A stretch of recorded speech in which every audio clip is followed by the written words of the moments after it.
उन्होंने आज मुझे ये मौका दिया यहाँ पे अपने आप को प्रेजेंट करने का। एंड बिल्कुल आरटीओ से ही मैं जरूर शुरुआत करना चाहूंगी कि हमने सोचा कि हम ही चाहने वाले हैं आरटीओ के, हमने सोचा हम ही चाहने वाले हैं आरटीओ के, लेकिन इस आरटीओ के चाहने वालों का तो पूरा काफिला निकला। और सोचा मैंने कि शिकायत करूं उस खुदा से, लेकिन क्या करे, वो खुदा भी कहीं ना कहीं आरटीओ का चाहने वाला निकला। आज मैं बताना चाहती हूँ कि ऐसा ही एक कारवां फिर निकला है, आज ऐसा ही एक कारवां फिर निकला है। मन में क्रांति की जोत और दिल में सपने भर चला है। दम थोड़ा कम ही सही हाथों में, दम थोड़ा कम ही सही हाथों में, पर कमी नहीं है जज्बातों में। रोम रोम में ईद, रोम रोम में आरटीओ का प्यार, और सर पे कफन बांधे चला है। ना रुकना है ना झुकना है, ना रुकना है ना झुकना है, आसमान में उड़ने की जो ठानी है। आज एक ऐसी कहानी बनानी है जिससे पूरी दुनिया अनजानी है। आज इस नारी शक्ति की कहानी, आज इस प्लेटफॉर्म की कहानी, इस नारी शक्ति की कहानी हमें घर घर तक पहुंचानी है, घर घर तक पहुंचानी है। तो thank you so much to all जो आज यहाँ पे इस इवेंट के अंदर प्रेजेंट है, जिन्होंने अपना कीमती समय निकाला और बिल्कुल और अपने आप को उन्होंने इतना काबिल समझा कि मैंने बहुत सारी स्टोरीज तो बनाई है अपने परिवार के लिए, काफी सेक्रीफाइसेस करे हैं, काफी सारी चीजें करे हैं, बट उन्होंने अपने आप को ये समझा कि नहीं, मैं अगर यहाँ पे हूँ अपने सपनों के लिए हूँ और मैं कुछ और बेहतर करके दिखा सकती हूँ। और आज हमारे बीच एक ऐसे व्यक्तित्व है, हमारे बीच में व्यक्तित्व से भी ज्यादा कहूंगी एक ऐसी विचारधारा है जिन्होंने पिछले 10 सालों के अंदर हमें और ज्यादा मजबूत किया है, हमें और साहस दिलाया है, हमें और अपने सपनों की उड़ान भरने का एक उड़ान भरने के लिए एक बैकबोन की तरह वो हमारे पीछे खड़े रहे हैं। बट बिल्कुल उनको बुलाने से पहले इस इवेंट का जो मकसद है, राइट, इस यहाँ पे आज हम सब लोग इकट्ठा हुए उसका जो मकसद है, एक सॉन्ग के जरिए मैं आप लोगों के सामने जरूर रखना चाहूंगी। तो आप सब लोगों की इजाजत के साथ हम उस सॉन्ग को आपके सामने रखेंगे। तो क्या हम लोग रखें? यस, तो please give me a moment and हम लोग उस सॉन्ग को आपके सामने यहाँ पे प्रेजेंट कर रहे हैं।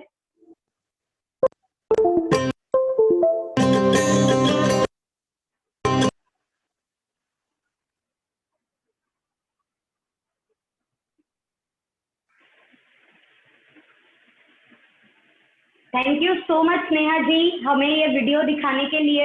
एंड विश्वास मानना, जब मैं ये लिरिक्स सुन रही थी ना, एक अंदर कहीं ना कहीं एक पॉजिटिव वाइब्स आती है कि हम कुछ बड़ा करने के लिए बने हैं अपनी जिंदगी के अंदर, हम अपने सपनों के लिए बने हैं, हम अपने पेरेंट्स के सपने पूरे करने के लिए बने हैं। और मतलब ये आरटीओ परिवार या आरटीओ ने हमें वो मौका दिया कि हम अपने सपनों को पूरा करने की शुरुआत कर सके। एंड विश्वास मानना, आज इस इवेंट का जो एक वीडियो आपके पास आया था उसके ऊपर ये लिखा गया था कि डायरेक्ट सेलिंग के प्लेटफॉर्म पे मतलब एक वुमेन को एम्पावरमेंट कैसे मिल सकती है। मतलब she can be a doctor, she can be a engineer, she can be a ITS officer, she can be a wonderful house maker.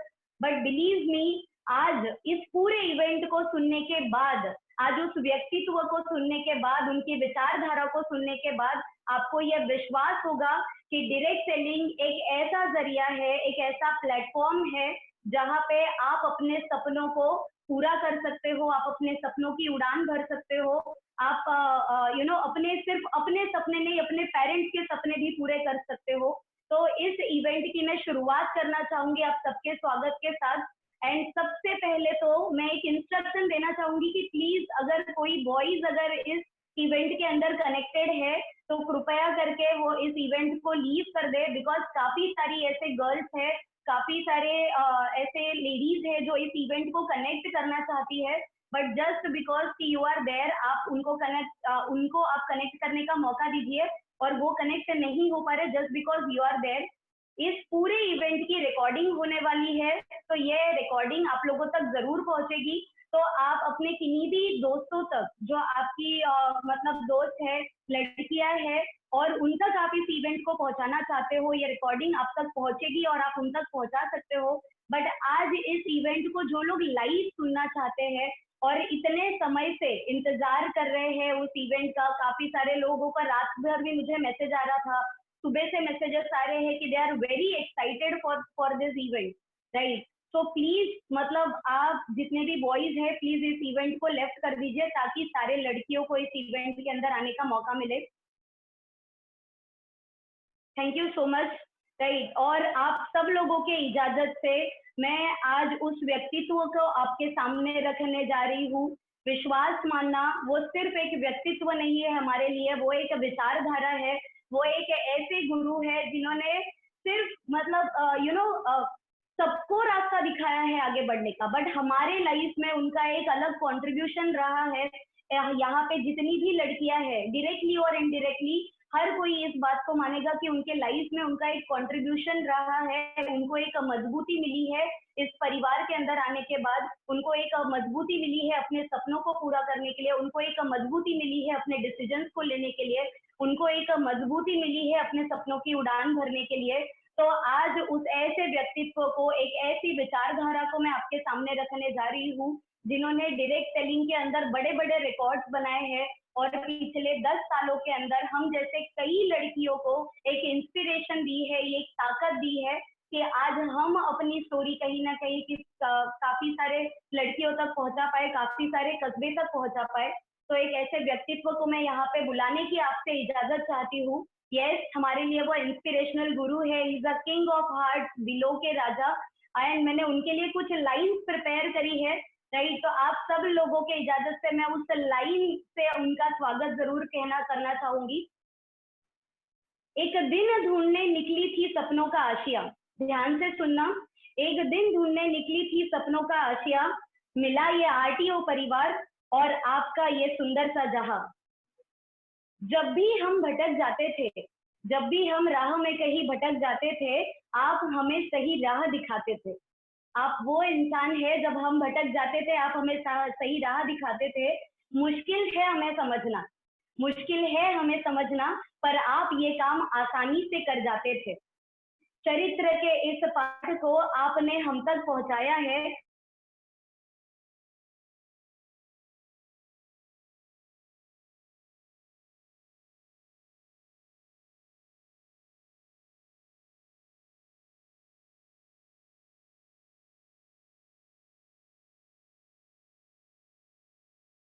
छुपे साहस का एहसास आपने दिलाया, दुनिया से वाकिफ करके अच्छा इंसान आपने बनाया है। मेहनत का मोल हमने आपसे ही तो पाया है। लोग कहते हैं, लोग कहते हैं गुरु बिना ज्ञान नहीं, लोग कहते हैं गुरु बिना ज्ञान नहीं, हमने तो ज्ञान का महासागर पाया है, हमने तो ज्ञान का महासागर पाया है। लोग कहते हैं ईश्वर के बाद कोई है तो वो गुरु है, ईश्वर के बाद अगर कोई है तो वो गुरु है, पर हमने तो गुरु में ही भगवान का स्वरूप पाया है। एंड उस भगवान के स्वरूप को, उस गुरु को, उस इंस्पिरेशन को, उस विचारधारा को, उस व्यक्तित्व को, और वो एक ऐसे इंसान को जिन्होंने हमें ताकत दी, जिन्होंने हमें मजबूती दी, और आज वही मजबूती उनके अपने शब्दों से वो आप तक पहुंचाने वाले हैं। तो मुझे बताने की जरूरत नहीं होनी चाहिए, और मैं ये देख पा रही हूँ आपके चैट के जरिए, मैं ये देख पा रही हूँ इस चैट के माध्यम से कि आप सभी उनका चेहरा देखने के लिए बेकरार है और आप सभी उनको सुनने के लिए बेकरार है। तो यस, स्वागत करते हैं उनका, none other than the RTO mister Raghu Kumar Tekriwal sir. Thank you so much sir.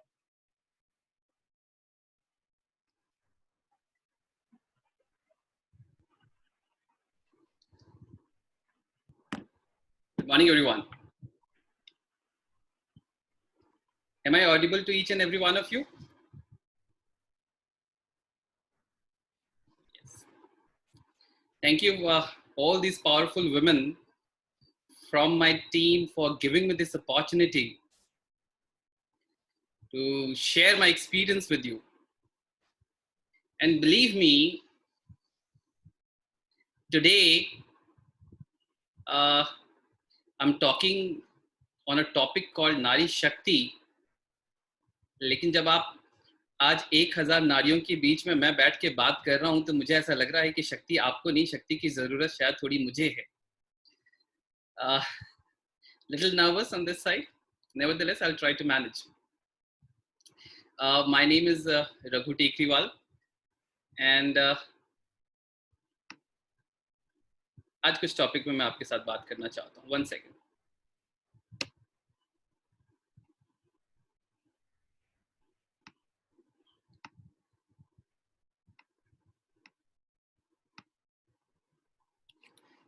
So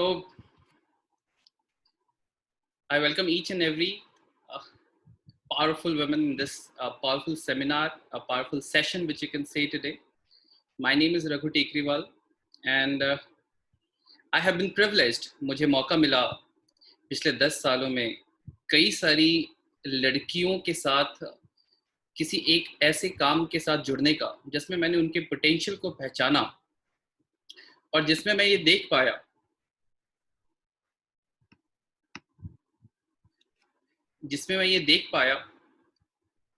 कि अगर लड़कियों को उड़ने की जगह दी जाए, अगर लड़कियों को वो उनके पंखों के नीचे हवा दी जाए, तो वो कई मायने में हमसे भी कई ज़्यादा ताकत रखती हैं. और वो जो जीवन की ऊंचाइयां हैं, जो जीवन की उड़ान है, उसको वो किस लेवल तक लेके जा सकते हैं, ना सिर्फ अपने लिए, ना सिर्फ अपने परिवार के लिए, ना सिर्फ अपने समाज के लिए या पूरे देश के लिए. ये अपने आप में कितना ज़्यादा पावरफुल कॉन्सेप्ट है जिससे कि हम इंडियंस अभी तक अछूते रह गए हैं. मैं इस पिछले 10 साल से इस काम को जब मैं देख पा रहा हूं तो मैं इस बात को समझ पाया. एक संस्कृत का श्लोक है जहां पे इस इवेंट के बारे में जब लिखी गई है बात, जहां पे लिखा गया है कि राष्ट्रस्य श्वः नारी अस्ति, यानी कि वुमन इज आवर टुमारो. अगर हिंदी में कहें तो इसका क्या मतलब है कि नारी हमारा कल है, नारी हमारा कल है. मैं अगर ये पूछना चाहूँ आप सब लोगों से कि अगर इस श्लोक की बात की जाए तो क्या ये श्लोक आज लिखा गया है जहाँ ये बताया गया है कि नारी हमारा आज नहीं, नारी हमारा कल है? ये श्लोक तो शायद बहुत सालों पहले लिख दिया गया होगा. ये श्लोक तो शायद बहुत सदियों पहले लिख दिया गया होगा. संस्कृत में लिखा है, पुरानी बात है. पुराने काल में ये कहा गया था कि नारी किसी भी देश का या किसी भी परिवार का या किसी भी समाज का, अगर आपको उस समाज की परिस्थिति जाननी है या उस समाज की अंदरूनी ताकतों को जानना है या आप उस देश के बारे में जानना चाहते हैं कि उस देश में कितनी ताकत है, अंदर से वो देश कितना मजबूत है, तो उस देश में जाकर देखो कि उस देश में नारी की स्थिति क्या है, उस देश में नारी की परिस्थिति क्या है. अगर आप देखना चाहते हैं कि परिवार में अच्छे लोग रहते हैं नहीं रहते हैं, तो अगर इस बात को अगर आप जानना चाहते हैं तो जाके देखें कि उस परिवार में नारी की स्थिति क्या है. तो ये बात तो है कि हर जगह ये बात कही गई है और बार बार ये कही गई है कि नारी हमारा कल है. और जो सालों पहले कही गई बात थी, क्या वो कल आज नहीं आ जाना चाहिए था? मेरा सवाल है ये, जिस बात को सालों पहले कर दिया गया था, क्या वो कल आज नहीं है जो आ जाना चाहिए था? या दोबारा आज भी हम यही कह रहे हैं कि नारी हमारा कल है, या कितने सालों के बाद भी हम ये कहते रहेंगे कि नारी हमारा कल है? इस कॉन्सेप्ट को देखता हूं तो कई सारे धर्मों में, कई सारे समाज के नियमों में, कई सारे पुरुषों के नियमों में नारी को इस तरीके से बांधा गया है जहां पे ये तो बताया गया है कि नारी हमारे देश में देवी की भूमिका रखती है. लेकिन जब हम आसपास पलट के देखते हैं, जब हम आसपास अपने घरों में देखते हैं, जब आसपास हम अपने मोहल्लों में देखते हैं या दूसरों के घरों में देखते हैं, कितने घरों में हमें नजर आता है कि नारी को देवी की तरह ट्रीट किया जा रहा है. कितने घरों में हमें नजर आता है कि नारी को वो जगह मिल रही है जिसको वो डिजर्व करती है. छोटी छोटी चीजों के लिए तो उसको स्ट्रगल करना पड़ता है, छोटी छोटी जरूरतों के लिए तो उसे किसी के सामने परमिशन लेनी पड़ती है, हाथ फैलाना तक पड़ जाता है कई बार.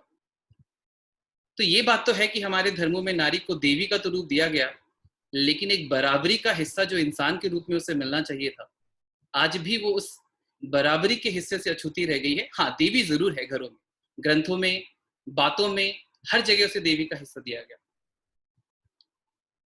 क्यों ऐसी बुरी परिस्थिति है? सिर्फ अगर अपने देश की बात करें, कुछ स्टैटिस्टिक्स मैं आपके साथ शेयर करना चाहूँ और आपको हैरानी हो जाएगी ये सुन के कि ऐसी स्टैटिस्टिक्स हैं. जेंडर इक्वालिटी की अगर बात किया जाए, जेंडर इक्वालिटी एक ऐसा टर्म है जहां पे ये बताया जाता है कि किस ऐसी जगह पे मर्द और औरत, इसमें बराबरी का मापदंड रखा जाता है, यानी कि उनको बराबर की हिस्सेदारी में रखा जाता है या उनको बराबर माना जाता है. अगर जेंडर इक्वालिटी को अगर किसी भी बहुत सारे देशों के टर्म्स में अगर आप कंपेयर करने की कोशिश करेंगे तो आपको पता चलेगा कि हमारा देश पूरे विश्व में 127वें पोजीशन पे आता है, 127वें पोजीशन पे, जहां पे बांग्लादेश, नेपाल, भूटान, थाईलैंड, ये सारे भी देश हैं जो हमसे आगे चलते हैं। और जेंडर इक्वालिटी में हमसे सिर्फ पीछे के कुछ ही देश हैं, जिसमें अरब की कंट्रीज आती हैं, जैसे कि सऊदी अरेबिया हो गया, जहाँ पे पूरी तरीके से बुर्के में लड़कियों को रखा जाता है। सिर्फ वही ऐसे कुछ देश हैं जो हमसे पीछे चलते हैं। अदरवाइज वर्ल्ड के बहुत सारी ऐसी कंट्रीज हैं जहाँ आज भी हमारे यहाँ लड़कियों को बराबरी के मापदंड पे नहीं रखा जाता। वर्क फोर्स की बात कर लेते हैं। अगर काम करने की छूट की बात करी जाए कि अगर हमारे देश में अगर लड़कियों को काम करने की फ्री इजाजत दी जाए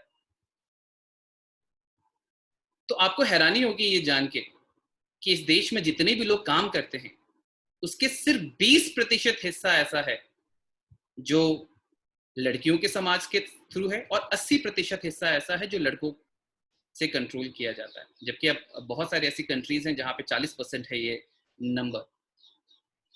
माना जाता है कि हमारे देश में 35 करोड़ ऐसी औरतें हैं, 35 करोड़ ऐसी लेडीज हैं जो घर में बैठ के घर का काम करती हैं, बच्चे संभालती हैं, घर की ज़रूरतों को, छोटी बड़ी ज़रूरतों को पूरा करती हैं। वो भी एक बहुत इंपॉर्टेंट रोल है, उसको भी आप इग्नोर नहीं कर सकते, निगलेक्ट नहीं कर सकते। लेकिन फिर भी उनको इस राइट से दूर रखा गया कि वो घर की इकोनॉमी में या घर की एक मॉनेटरी कंट्रीब्यूशन में उनका कंट्रीब्यूशन हो, इस बात से दूर रखा गया। 35 करोड़ पॉपुलेशन एक बहुत बड़ी ताकत होती है, बहुत बड़ी ताकत होती है। हम और आप इसको समझ सकें, अगर इसको मल्टीप्लाई कर लें दिन के 5 घंटे से भी, तो 35 करोड़ इंटू 5 आवर्स, यानी कि अप्रोक्सीमेटली 150 घंटे का वक्त होता है जो हर दिन में मैन पावर्स के टर्म में हमारे देश में वेस्ट होता है।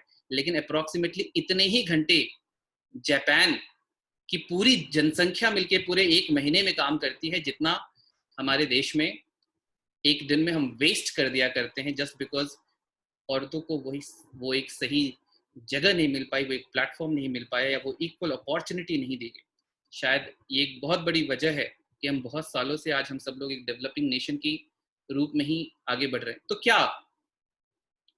क्या अगर औरतों को वो बराबरी का जगह नहीं मिल पाया है या कहीं ना कहीं वो पिछड़ गई हैं इस ग्लोबल अगर रेस में देखा जाए, तो Indian women are behind the foreign women. जो हमारे देश की औरतें हैं वो कहीं ना कहीं विदेशी जो उनकी सेम जेंडर की जो औरतें हैं उनसे काफी पिछड़ गई। इसके पीछे की क्या वजह है?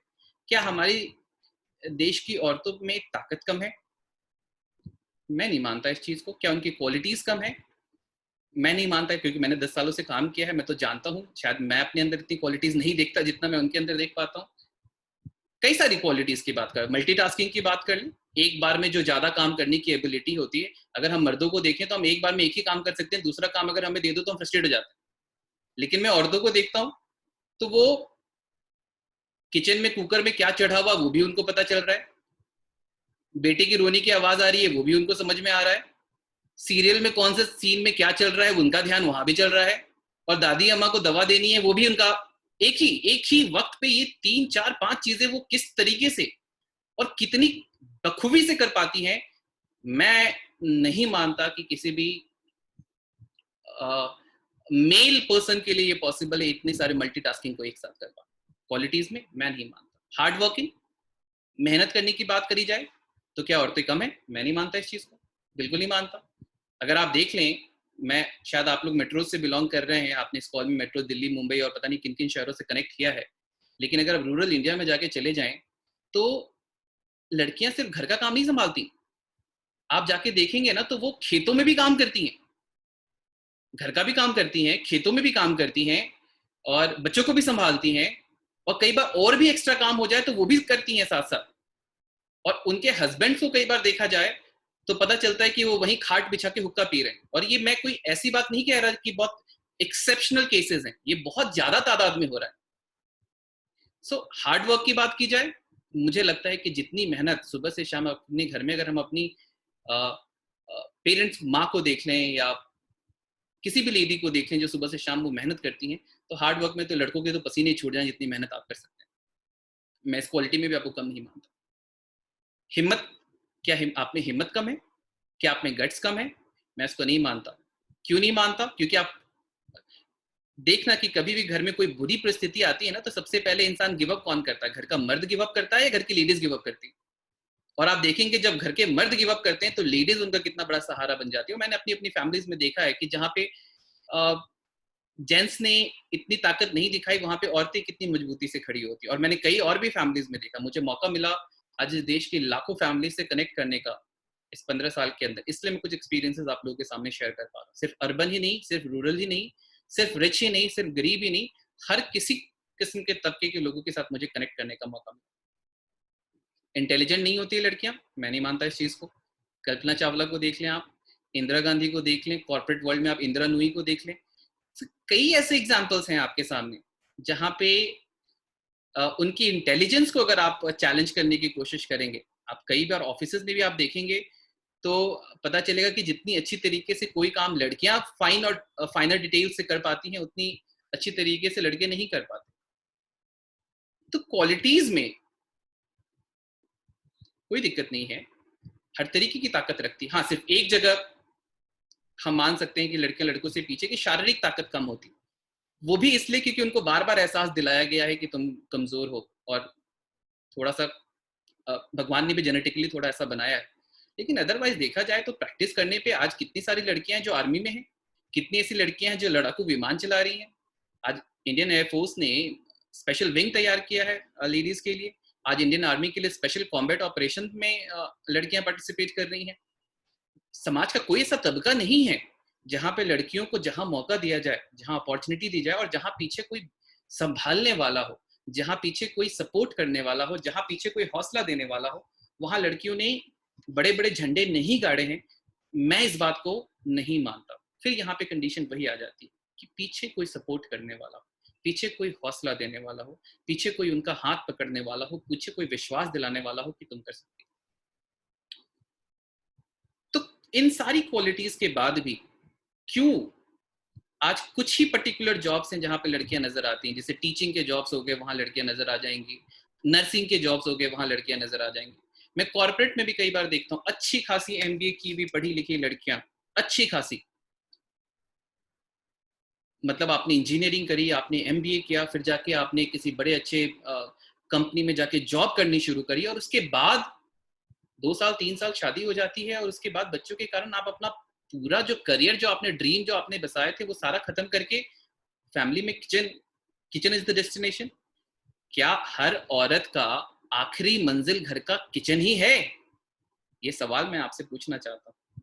क्या किचन का काम इतना बड़ा काम है जिसके लिए एक औरत को अपना पूरा करियर सैक्रिफाइस करना चाहिए, या ये वो करियर के साथ ये मैनेजेबल टास्क है? ये सवाल मैं आपसे, आपका इसका जवाब नहीं दे रहा, मैं आपको इससे सवाल पूछ रहा हूँ। क्या ये है कि किचन के साथ आज कितनी सारी ऐसे घर में हाउसवाइफ्स हैं जो शादी करके घरों में आती हैं और परिवार देखती हैं।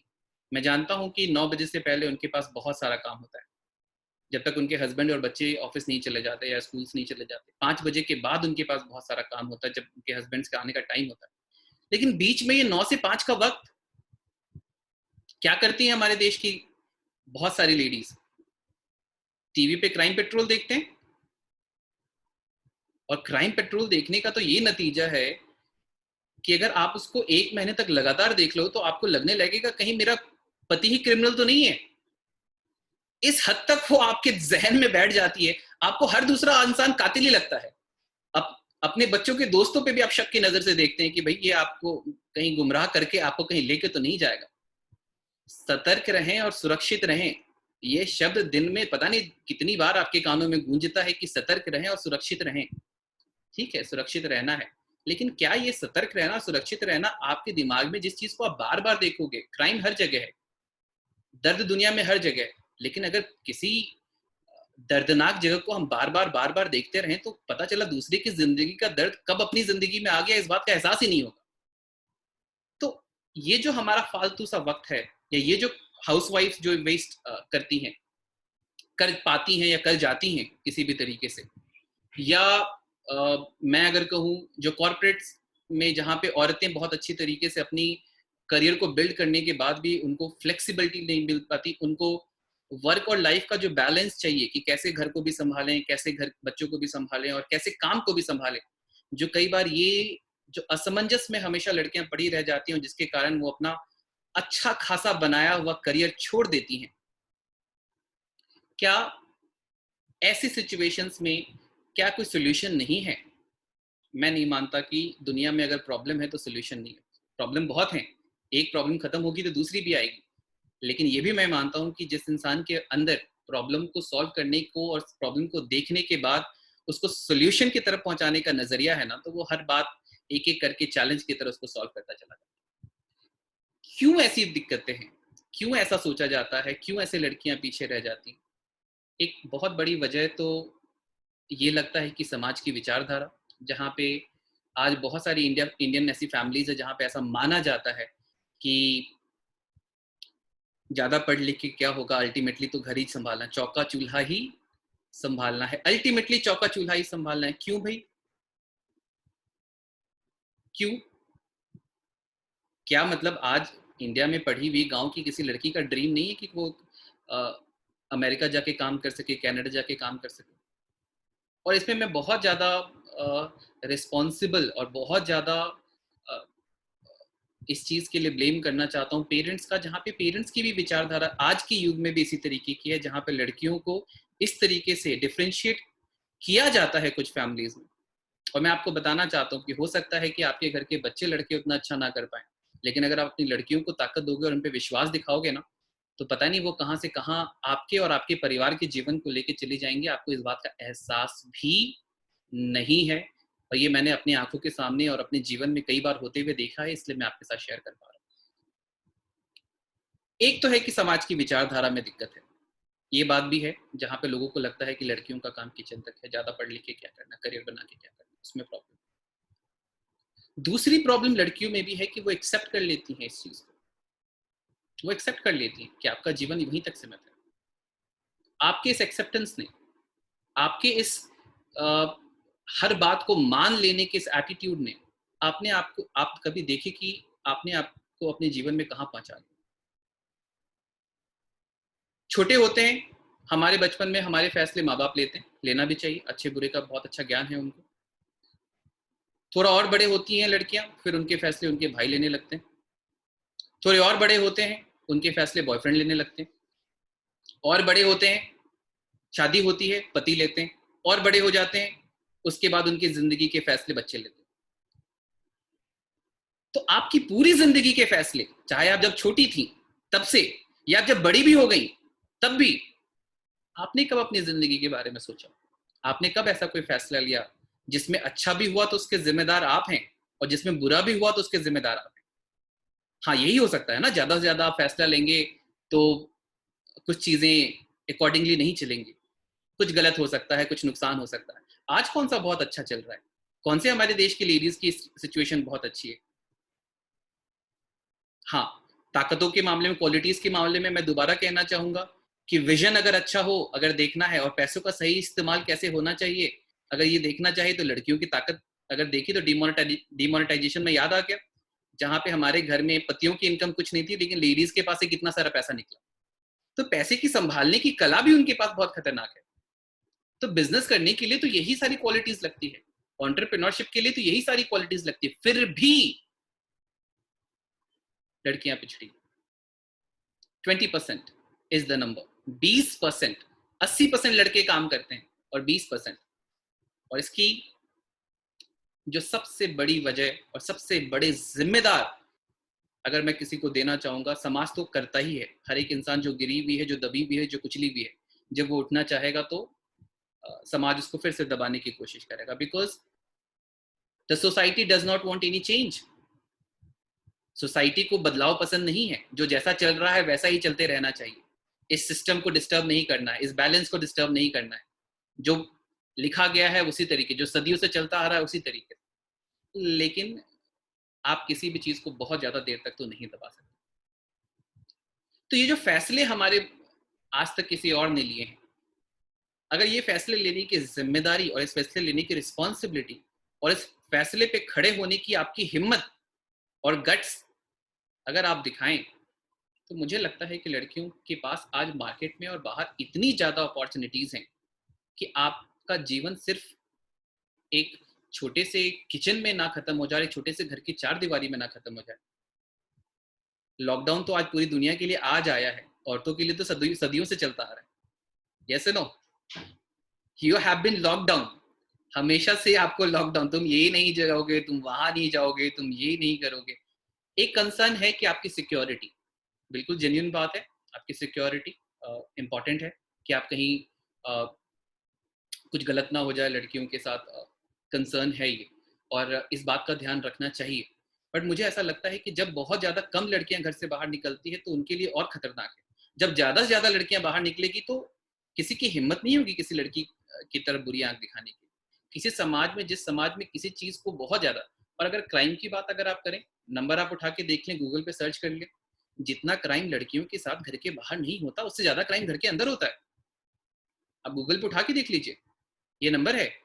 तो अगर आप सुरक्षित करने की बात कर रही हैं लड़कियों की, और सिर्फ इस वजह से अगर हमारे घर की लड़कियों को घरों में बंद करके रखा जा रहा है, आप बहुत ज्यादा गलत हैं, क्योंकि आपको इस बात का एहसास नहीं है कि ज्यादा सुरक्षित वो बाहर जाके, अगर आपने उसको इस बात का एहसास ही दिला दिया कि तुम कमजोर हो, तुम कमजोर हो, तुम कमजोर हो, तो वो अपनी सुरक्षा घर के अंदर भी नहीं कर सकती। लेकिन अगर आपने उसको बार बार इस बात का एहसास दिलाया कि तुम में मजबूती है, तुम ताकतवर हो और तुम किसी से भी लड़ सकती हो, तो अपनी सुरक्षा घर में तो क्या, बाहर में भी जाके दुनिया को चार थप्पड़ लगा के बता सकती है कि भाई अपनी हैसियत में रहो, और तुम जहां हो वहीं हो, मैं जहां हूं मैं वहां हूं। तो ये सिर्फ, ये जो डरा हुआ लड़कियों का समाज है, इसने कुछ बुरे तत्वों को हिम्मत दी है कि वो उनके साथ बुरा कर सके। अगर हमने ताकत दे दी लड़कियों को, तो मुझे नहीं लगता कि किसी की हिम्मत होगी। आप कोई आपके साथ बदतमीजी करता, पब्लिकली चिल्ला के देख लो, हवा निकल जाती है सामने वाले की। ये सुनो, बिल्कुल हवा। लेकिन वो चिल्लाने की जो हिम्मत है, जो ताकत है, जो आपके अंदर से आनी चाहिए, वो फैमिली वाले ने दबा दी, वो दबा दी गई आपके अंदर कि नहीं तुम कमजोर हो, तुम बोल नहीं सकते, तुम घबरा जाते हो, कोई भी गलत सिचुएशन आने पे घबरा जाते हो। वो जो घबराहट है वो आपको कमजोर बना रही है। आप कमजोर कभी थे ही नहीं, आपका नाम तो ग्रंथों में शक्ति का रूप लिखा गया, शक्ति, ताकत। उस ताकत को दोबारा पहचानने के लिए एक ऐसे माहौल की जरूरत है जहाँ पे जगह मिले लड़कियों को ऊपर उठने के लिए, जहाँ पे जगह मिले कि लड़कियों को इस बात का एहसास हो कि तुम किसी भी दुनिया के फील्ड में आप किसी भी इंसान से कम नहीं। और मैं यकीन के साथ कर सकता हूँ कि अगर आपने सिर्फ इस एहसास को अगर अपने जीवन में ले लिया, तो आप एक बदला हुआ समाज देखेंगी। और इसकी शुरुआत किसी बड़े लेवल पे हो या ना हो, हम और आप मिलके बहुत छोटे छोटे लेवल पे, छोटे छोटे घरों में, अपने घरों से कर सकते हैं। बड़ा चेंज गवर्नमेंट बाद में लाएगी, बड़ा चेंज हमें हमारे घरों से लेके आना पड़ेगा। आज मैं इसलिए आपके साथ ये बात कर पा रहा हूँ, शायद मैं अकेला होता तो नहीं बोल पाता, लेकिन आप आज 1000 औरतों ने मुझे वो ताकत दी है कि मैं आपके साथ वो बातें शेयर कर सकूँ। और पता नहीं एक एक औरत, आप एक एक लेडी जो इस कॉल में कनेक्टेड, न जाने कितने हजारों लोगों तक इस मैसेज को पहुंचाएगी। And that is called the power of networking, कि अगर हम लोग एक साथ जुड़ जाएं तो ताकत कितनी बड़ी हो सकती है, हमें इस बात का एहसास नहीं होता। एक नीड है फाइनेंशियल इंडिपेंडेंस की, जिसको हम इग्नोर करते हैं। फाइनेंशियल इंडिपेंडेंस का मतलब कि आज बहुत सारी औरतों को ऐसा लगता है, लेडीज को ऐसा लगता है, लड़कियों को ऐसा लगता है कि पैसा कमाए तो भी ठीक है और नहीं भी कमाए तो भी ठीक है। या तो ये सोच उनकी खुद की है, या उनकी सोच वो वहां से कहीं ना कहीं से आसपास और समाज को देख के। मैं नहीं मानता इस चीज को, मैं नहीं मानता हूं, मैं बिल्कुल नहीं मानता इस चीज को। क्यों? क्योंकि मैंने अपनी फैमिलीज में भी और अपने आसपास उस फैमिली को भी ज्यादा बेहतर करते हुए देखा जिस फैमिली में लड़कियों ने पैसा कमाने की शुरुआत करी। फाइनेंशियल इंडिपेंडेंस का मतलब ये नहीं समझता मैं आपको कि आप इसलिए पैसा कमाओ या इसलिए आपके पास इकोनॉमिक इंडिपेंडेंस होनी चाहिए कि अगर कल जाके आपके पति ने कुछ भी बुरा किया तो आप तुरंत सूटकेस उठाओ, घर से निकल जाओ क्योंकि आप पैसा कमा रहे हो। नो, ये मैसेज नहीं है मेरा। फाइनेंशियल इंडिपेंडेंस को आज की कई सारी लड़कियां गलत तरीके से भी ले रही हैं कि फाइनेंशियल इंडिपेंडेंस का मतलब है अब तो कोई मुझ पे कोई एक शब्द भी नहीं बोल सकता, कोई एक शब्द आपको नहीं बोल सकता, तो ऐसा भी आप भी बने कि आप भी किसी को एक शब्द ना बोले। ये it is a two way process. But financial independence को मैं इस तरीके से समझता हूं कि आपको इसलिए फाइनेंशियली इंडिपेंडेंट होना चाहिए ताकि आप जिस घर में आप रहते हैं उस घर की लाइफस्टाइल और बेहतर हो सके। एक इंसान कमाने वाला है, एक से भले दो होते हैं, यस और नो? एक से भले दो होते हैं। अगर एक इंसान कमाने वाला है और उस पर 5 लोगों की जिम्मेदारी है और घर बड़ी मुश्किल से चल रहा है, अगर शुरुआत से अगर ये कॉन्शियसनेस रहे हमारे अंदर कि दोनों घर भी संभालेंगे, दोनों घर का भी काम करेंगे और दोनों बाहर का भी काम करेंगे, तो घर में ज्यादा पैसा आएगा, लाइफस्टाइल अच्छी होगी, ज्यादा अच्छे घर में रह पाएंगे। शायद अगर आज बाइक पे घूमते हैं तो घर में कार आ सकती है। शायद घूमने के लिए अगर आज सिर्फ नानी के घर या दादा के घर जाना पड़ता है तो घूमने के लिए कभी गोवा जा सकते हैं, या अगर थोड़ा ज्यादा और अच्छा कर लिया तो विदेश भी जा सकते हैं। तो एक अच्छी जिंदगी अपने परिवार को देने के लिए इसलिए फाइनेंशियल इंडिपेंडेंस होने की जरूरत है। आप पैसा कमाएंगी तो सिर्फ आपका परिवार स्ट्रांग नहीं बनेगा, सिर्फ आप स्ट्रांग नहीं बनेंगे, आपका परिवार सिर्फ स्ट्रांग नहीं बनता, आपके आसपास का समाज स्ट्रांग बनता है। एक लड़की अच्छा करती है, वो आने वाली कई जनरेशंस को इंप्रूव करती है, अपने आसपास के कई जनरेशंस को इंस्पायर करती है, समाज को इंस्पायर करती है। और आप सोच के देखेंगे अगर ये 35 करोड़ लड़कियां जो आज सिर्फ घर में किचन का काम कर रही है, किचन का काम, अगर ये काम करने लग जाएं तो हमारे देश की इकोनॉमी में कितना कंट्रीब्यूट करेगी कि जो हम आज अमेरिका की तरफ देखते हैं और जापान की तरफ देखते हैं, हमारा देश आज के आज सुपर पावर बन जाए। आज के आज इतनी ताकत है लड़कियों के काम करने में, लेकिन उसकी ताकतों को बार बार किसी न किसी कारण के वश उसको रोका गया। थाईलैंड जैसा एक छोटा सा देश है थाईलैंड, आपको पता है वहां पे अगर आपके घर में किचन है ना तो गवर्नमेंट आपको एक्स्ट्रा टैक्स लेती है। क्यों लेती है? क्योंकि वो नहीं चाहती कि घर की लेडीज सिर्फ घर में किचन का काम करे। तो बाहरी खाना होता है, बाहरी सब कुछ होता है, और बाहरी दोनों पूरी फैमिली के लोग करते हैं। कई बार टैक्सी भी चला रहे हैं तो मैंने देखा है कि औरत और हस्बैंड दोनों साथ में मिलके टैक्सी चला रहे हैं, आगे दोनों बैठे हैं और पीछे सवारियां चल रही हैं। तो इस तरीके का समाज जहां पे आप इक्वल पार्टिसिपेंट हैं हर चीज में, घर में भी और बाहर भी, ये एक बेहतर समाज हो सकता है, बेहतर परिवार हो सकता है, और बेहतर देश बनाने में आप एक कंट्रीब्यूशन कर सकते हैं। ये मेरा बहुत स्ट्रॉन्ग बिलीफ है इस चीज पे। अगर आप सब लोग मेरी इस बातों से अग्री करते हैं तो थम्स अप करना चाहिए आपको। थम्स अप,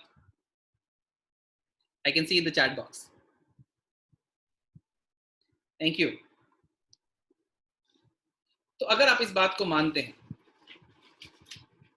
कि फाइनेंशियल इंडिपेंडेंस जरूरी है, और हाउस वाइफ्स हैं वो कई बार उनके पास ऐसे ऑप्शंस नहीं हो पाते कि वो क्या काम करें, कॉर्पोरेट्स में कई बार लोगों को अच्छा खासा करियर बनाने के बाद भी जॉब छोड़ना पड़ जाता है। तो मैं अपना एक्सपीरियंस आज आप लोगों के साथ इसलिए मैं इंस्पायर भी हुआ इस कॉल में आने के लिए, क्योंकि मैंने देखा कि एक ऐसी इंडस्ट्री है, एक ऐसी जगह है, एक ऐसा प्लेटफॉर्म है जहां पे मैंने लड़कियों को बहुत ज्यादा अच्छे तरीके से तरीके करते हुए देखा है, और एक ऐसा प्लेटफॉर्म है जो मुझे लगता है कि बहुत ज्यादा सूटेड है लड़कियों के लिए, जहां पे बहुत ज्यादा फ्लेक्सिबिलिटी है, और जो भी प्रॉब्लम लड़कियां अपनी जिंदगी में शुरुआत से लेके आने वाले कल फ्यूचर तक के लिए भी देखती हैं, उन सारी प्रॉब्लम्स का सोल्यूशन अगर मैं कहीं देखता हूं तो मैं इस इंडस्ट्री के बारे में, इस इंडस्ट्री में आप लोगों के साथ शेयर करना चाहता हूं कि इस इंडस्ट्री को डायरेक्ट सेलिंग का नाम दिया गया है। ये कैसी इंडस्ट्री है? ये कैसी इंडस्ट्री है जहां पे अलग अलग दो एक्सट्रीम विचारधारा की अंडरस्टैंडिंग है लोगों की। कुछ लोग तो कहते हैं कि ये बेकार काम है, कुछ लोग तो कहते हैं कि ये इतना बेकार काम है खुद भी नहीं करते, और दूसरों को भी मना करते हैं कि तुम ये काम कभी मत करना। शायद ठीक से जानते नहीं है। कुछ ऐसे लोग हैं जो कहते हैं कि पूरी जिंदगी यही काम करूंगा, भले ही यहां से 1 रुपया आए या ना आए। ये भी अजीब तरीके का एक्सट्रीम थॉट है। कुछ लोग तो कहते हैं कि पूरी जिंदगी यही काम करूंगा, पैसा ना भी आए तो भी चलेगा, उनको इतना अच्छा लगता है। और कुछ लोग जिनको ये समझ में ही नहीं आता कि भाई ये लोग इतने पागल क्यों हैं, उनको बात समझ में ही नहीं आती। तो शायद ठीक तरीके से वो इस इंडस्ट्री को नहीं जानते, शायद ठीक तरीके से उस डायरेक्ट सेलिंग को नहीं समझते। मैं थोड़े से शब्दों में आपको डायरेक्ट सेलिंग समझाना चाहता हूं कि क्या होती है। डायरेक्ट सेलिंग एक ऐसा बिजनेस होता है जहां पे किसी भी सामान को या किसी भी सर्विस को जो आपको अच्छी लगी, दुनिया में एक चीज बहुत ह्यूमन फितरत होती है हमारी कि हमें जो भी चीज़ अच्छी लगती है हम उसको दूसरों के साथ बताने में इंटरेस्टेड होते हैं कि कोई दुकान अच्छी है, कोई कॉलेज अच्छा है, कोई स्कूल अच्छा है, कोई है ना, आपको पता चला कि किसी दूसरे के घर में लड़की अच्छी है तो अपने घर की किसी लड़की से शादी करवाने की वो भी इच्छा बड़ी स्ट्रांग रहती है हमारे यहाँ, क्योंकि हमें अच्छा लगता है कि हम बताएं कि कोई चीज़ अच्छी हो अगर तो। ये एग्जैक्टली इसी कॉन्सेप्ट पे बेस्ड है कि अगर मैंने किसी सामान को, मुझे किसी ने बताया कि ये चीज़ अच्छी है, मैंने उसको दूसरों के साथ शेयर किया, और जब मैंने उसके साथ इस चीज़ को शेयर किया वो हमारा पार्टनर बन गया इस बिजनेस में। जब वो हमारा पार्टनर बन गया इस बिजनेस में तो वो जितनी भी परचेजिंग करता है, ये वो सामान खरीदता है, उसका थोड़ा इंसेंटिव मुझे मिलता है। अगर उसको अच्छा लगा वो किसी और के साथ भी शेयर करता है तो जो फायदा है सामने वाले को तो है, उसको भी है, थोड़ा आपको भी। और इस तरीके से एक बहुत स्ट्रॉन्ग नेटवर्क बनाने की कैपेबिलिटी रहती है इस बिजनेस के अंदर, जहां बहुत ज्यादा पैसा किसी भी प्रोडक्ट को आप तक पहुंचाने में बड़ी बड़ी कंपनीज के ब्रांड मैनेजर्स के पास जाता है, जहां बहुत ज्यादा पैसा किसी भी कंपनी के प्रोडक्ट को आप तक पहुंचाने में एडवर्टीजमेंट में जाता है, शाहरुख खान, सलमान खान, कटरीना कैफ, इन लोगों की जेब में जाता है, क्योंकि वो प्रोडक्ट अच्छा है या बुरा है इस बात का तो हमें इल्म ही नहीं होता, लेकिन हम टीवी पे ऐड देखते हैं, इस वजह से खरीद लेते हैं, क्योंकि हमें लगता है कि शाहरुख कह रहा है और सलमान कह रहा है तो अच्छा ही होगा। और यही हमारी कॉमन विचारधारा है, हमें तो ये पता नहीं है कि उस डब्बे के अंदर चीज क्या भरी गई। डायरेक्ट सेलिंग एक ऐसा बिजनेस है क्योंकि आपका जानने वाला आपको देता है तो वो प्रोडक्ट कभी खराब नहीं होता, वो हमेशा अच्छा ही प्रोडक्ट आपके साथ शेयर करता है। और जब अच्छी चीज आपके साथ शेयर होती है तो आप एक अच्छे कंज्यूमर भी बनते हैं, एक इन्फॉर्म्ड कंज्यूमर भी बनते हैं, और आप जिसको भी शेयर करते हैं उसके लिए भी एक अच्छा डिसीजन ले रहे होते हैं। तो ये एक ऐसा बिजनेस है जिसको आप कह सकते हैं कि गृह उद्योग टाइप का, कि घर से ही कर रहे हैं और घर में ही इसको बढ़ाते बढ़ाते एक बहुत अच्छी इनकम का सोर्स अपने घर में जनरेट कर पाते हैं। मैं फिर भी आपको कहना चाहूंगा कि डायरेक्ट सेलिंग में पैसा कमाना, इस बिजनेस में पैसा कमाना हमारे लिए हमेशा सेकेंडरी होता है, लेकिन इसके बावजूद बहुत सारे लोग इस बिजनेस से जुड़ रहे हैं और बहुत तेजी से आगे बढ़ रहे हैं। उसकी खास वजह कुछ होती है क्यों ये बिजनेस लड़कियों के लिए, औरतों के लिए और इनफैक्ट सबके लिए बहुत अच्छा काम है, बहुत अच्छा प्रोफेशन। इसके कुछ कारण है जो मैं आपके साथ शेयर करना चाहता हूँ। पहला कारण तो ये कि एक ऐसा बिजनेस है जिसमें बहुत ज्यादा पैसा लगाने की जरूरत नहीं है। अगर आप कोई भी काम शुरू करें तो पता चलता है कहीं पे 5 लाख लगाना है, कहीं पे 10 लाख लगाना है, कहीं पे 15 लाख रुपए लगाने, जहां पे अच्छी अच्छे हाउस वाइफ्स और कॉर्पोरेट किसी के पास इतना पैसा नहीं होता कि वो इन्वेस्ट कर पाए ताकि कोई काम शुरू हो पाए।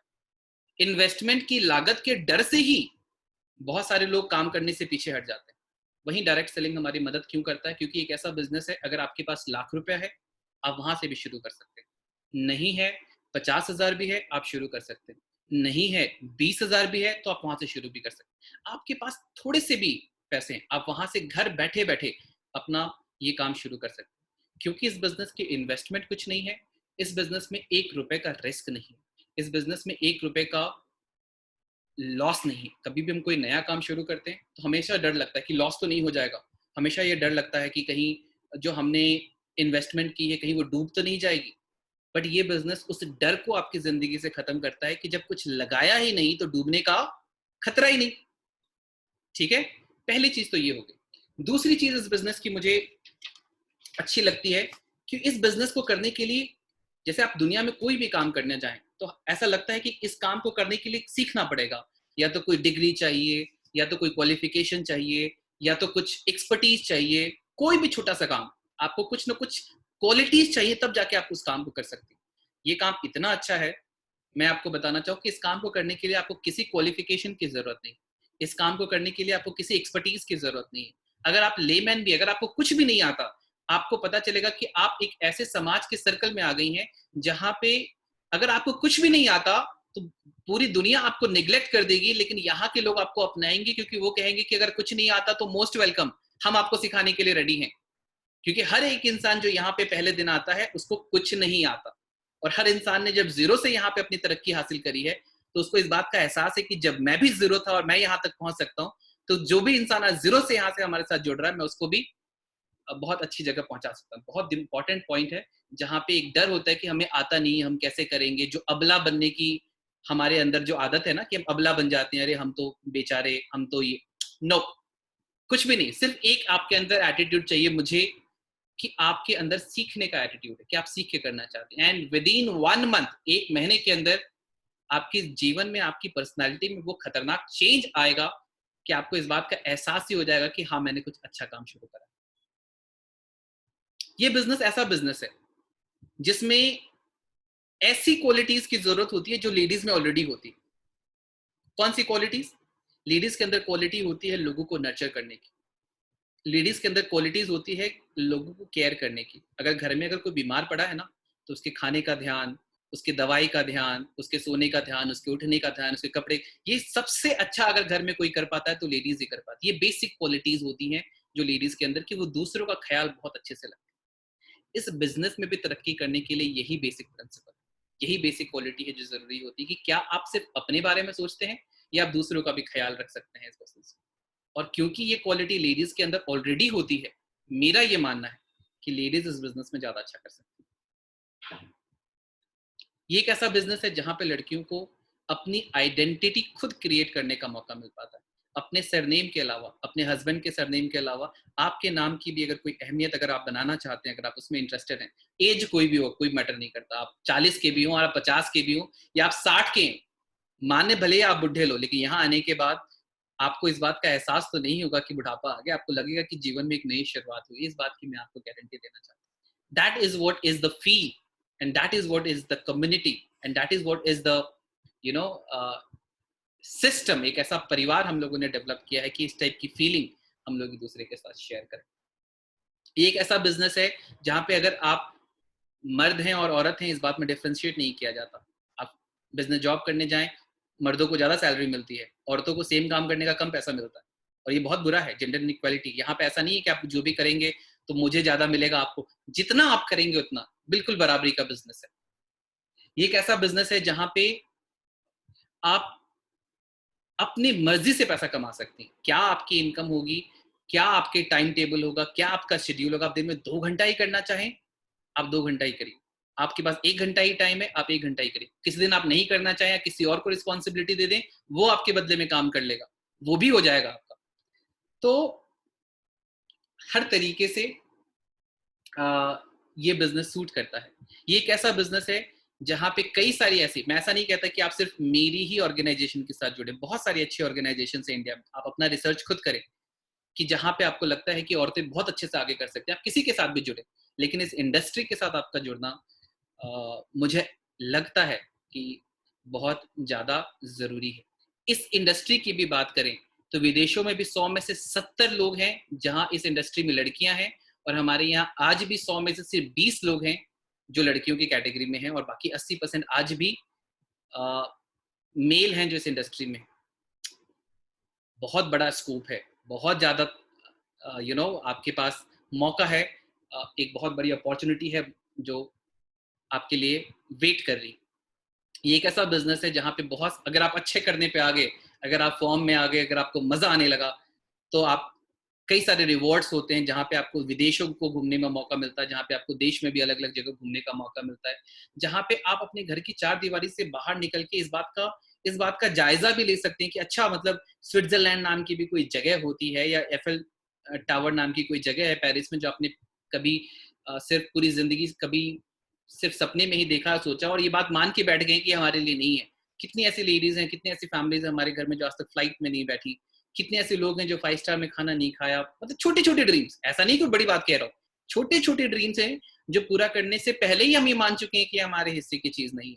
जबकि दुनिया में अगर आप जाके देखें तो ऐसे ऐसे लोग हैं जो 1-1 लाख रुपए एक दिन में सिर्फ किसी एक होटल में रहने का खर्च कर देते हैं। हमारे और उनमें ज्यादा डिफरेंस नहीं है, सिर्फ और सिर्फ सोच का डिफरेंस है। अगर आप इसको चेंज कर लिया जाए और एक सही प्लेटफॉर्म मिल जाए, जीवन अच्छा होता है, 1 साल के अंदर होता है। ये मैंने होते हुए देखा है, इसलिए इतने कॉन्फिडेंस के साथ आपके साथ शेयर कर। ये एक ऐसा बिजनेस है जहां पे आप अपने हेल्थ के प्रति ज्यादा कॉन्शियस होते हैं। जितने भी प्रोडक्ट हैं हम कहीं से भी खरीद लेते हैं, हम ये जानते नहीं कि उसके अंदर क्या है। आज जितने भी शैम्पू आज देख लो, सबके स्किन्स देख लो, सबके बाल देख लो, झड़झड़ के खराब हो गए। मैंने तो इतने ट्रीटमेंट कराए हैं बाहर के केमिकल वाले, क्योंकि हमको पता ही नहीं है कि एडवर्टाइजमेंट के नाम पे हमें क्या बेचा जा रहा है। प्रोडक्ट में पैराबेन होता है, सल्फर होता है, पता नहीं क्या क्या होता है। केमिकल वाले प्रोडक्ट तुरंत रिजल्ट देने के नाम पे हमने क्या क्या खरीद लिए, महंगे से महंगा सामान यूज करते हैं।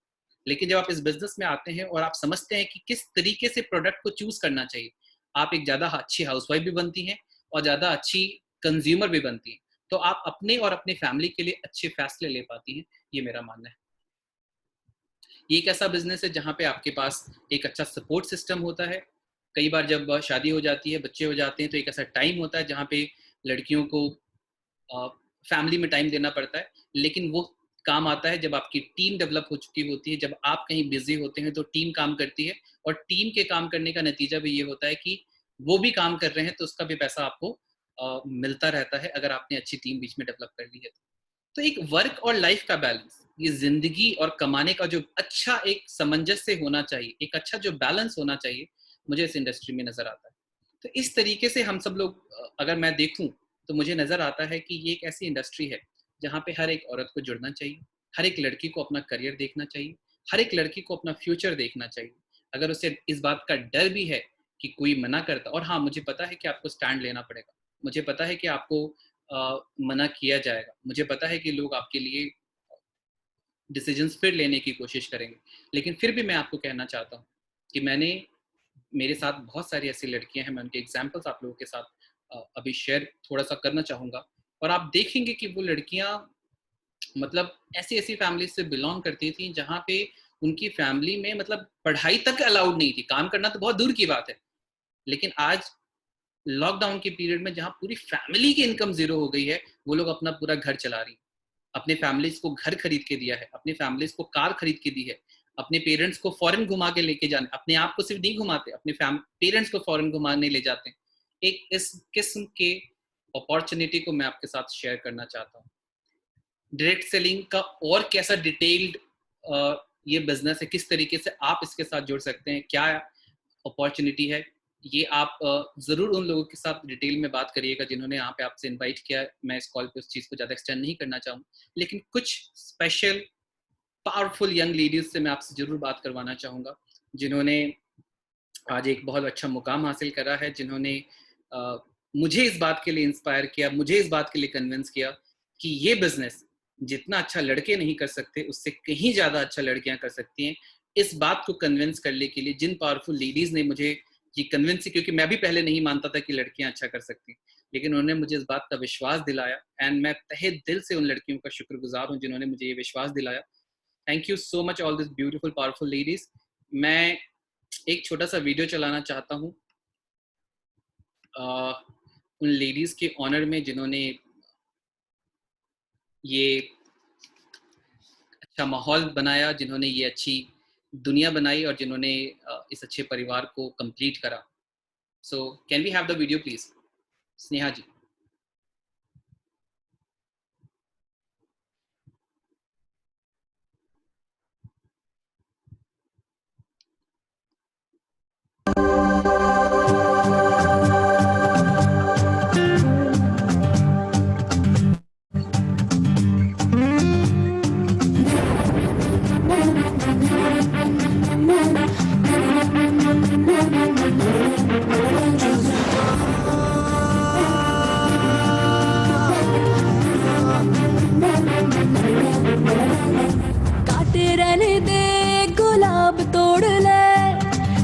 की टहनियों से ख्वाब तोड़ ले,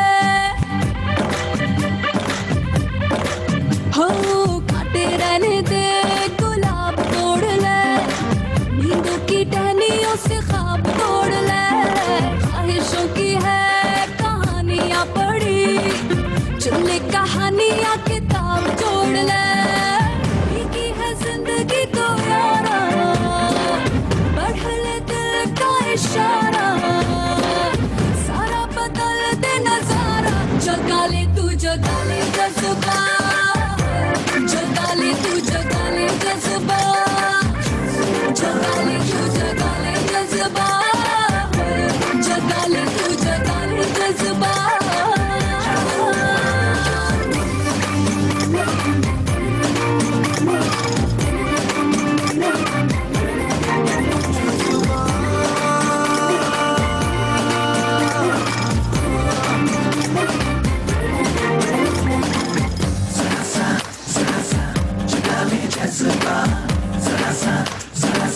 जगा ले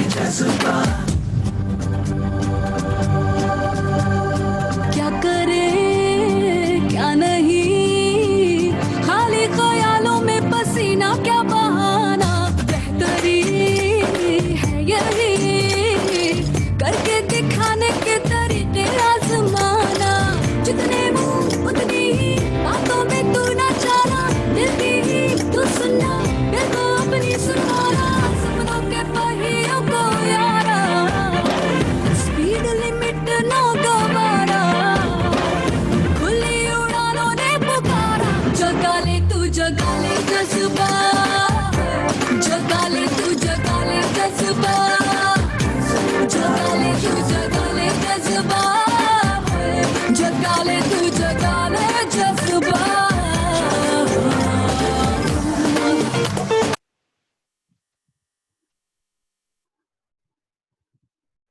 So beautiful video. Did you enjoy it? So these were some of the ladies जो कुछ एग्जाम्पल्स थे जिन्होंने अपनी अपनी फैमिलीज के लिए बेहतर लाइफ चूज करी और आज एक अच्छे लेवल पे पहुंच पाई. कुछ लोगों को मैं आपको सुनाना चाहूँगा. मैं सबसे पहले बुलाना चाहता हूँ, can we have Namrata Vartak ji.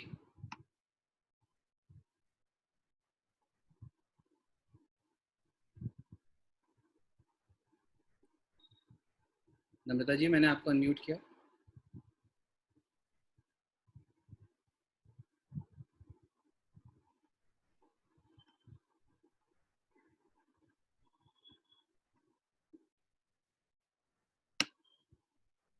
Okay, Ranjita ji.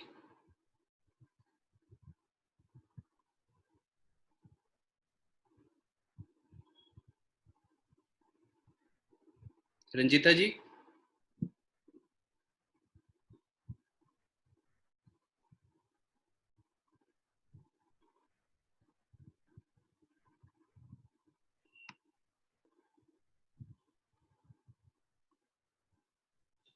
Thank you, sir. हाँ जी. Hello, everyone. Sir, thank you so much for giving the opportunity. And myself, Namrata Varak, मैंने इंजीनियरिंग पढ़ाई कंप्लीट करी है एंड सेकेंड ईयर इंजीनियरिंग में थी मैं जब मुझे ये मौका मिला. ट्रस्ट में गाइस, मेरे लिए भी ये एकदम ही नया मौका था, नया कंसेप्ट था. मुझे नहीं पता था कि ऐसा भी कुछ होता है. मुझे लगता था अगर लाइफ में कुछ बड़ा करना है, कुछ करियर बनाना है तो डॉक्टर, इंजीनियर, लॉयर, सी ऐसी कुछ फील्ड्स है जिसमें हम करियर बना सकते हैं. लेकिन उस दिन मुझे पता कि नहीं, डायरेक्ट सेलिंग भी एक ऐसी इंडस्ट्री है जहां से हम ड्रीम्स कंप्लीट कर सकते हैं.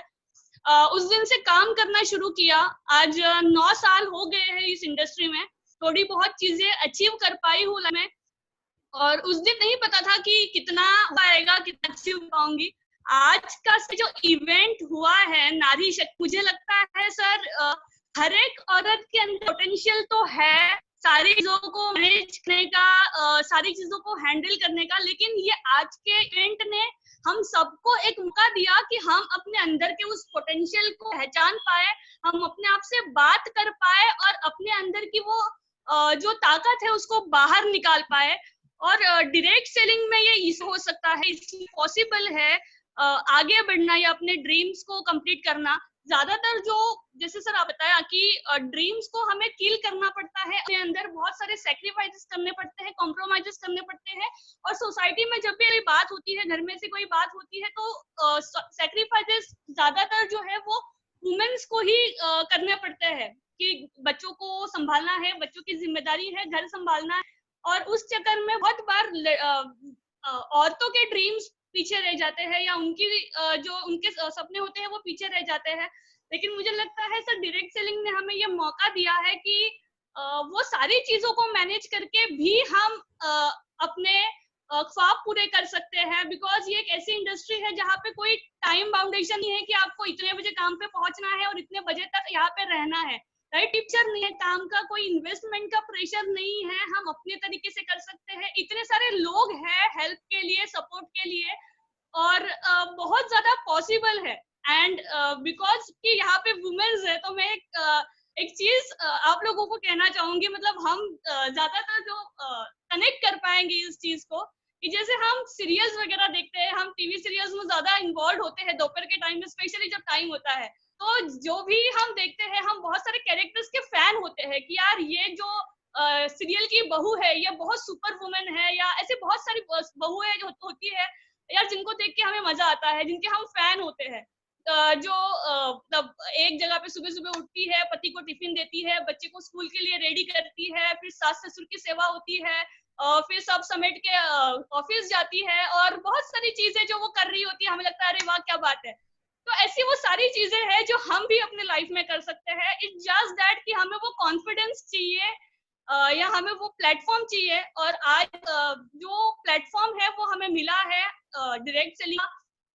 और एक और अच्छी बात जो मुझे लगती है सर कि इसमें लड़कियां या औरतें क्यों आगे ज्यादा बढ़ सकती है, बिकॉज ऐसा कहा जाता है there are 3 fastest medium of communication, right. एक तो कहा जाता है सोशल मीडिया, दूसरा है टेलीफोन और तीसरा है टेल अ वुमन कि एक कोई सीक्रेट है, कोई बात है, आप किसी औरत को बोल दो और वो सब तक पहुंच जाएगी, राइट। तो इस जिस आदत का या इस बात का जो मजाक उड़ाते हैं लोग, मुझे लगता है ये इसे हमें स्ट्रेंथ बनाना चाहिए, बिकॉज डायरेक्ट सेलिंग बिजनेस ही उस बात का है कि आप अपने ज्यादा से ज्यादा लोगों तक पहुंचाओ।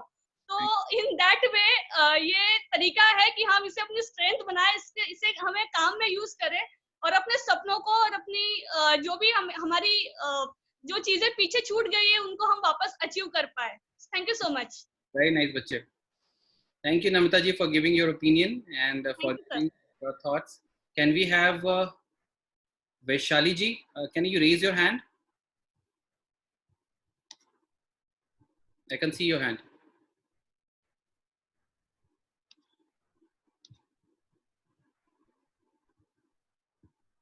I can't see your hand.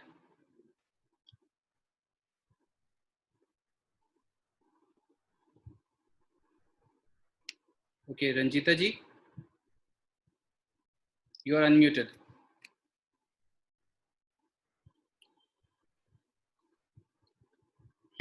फटाफट आ जाएं बच्चे।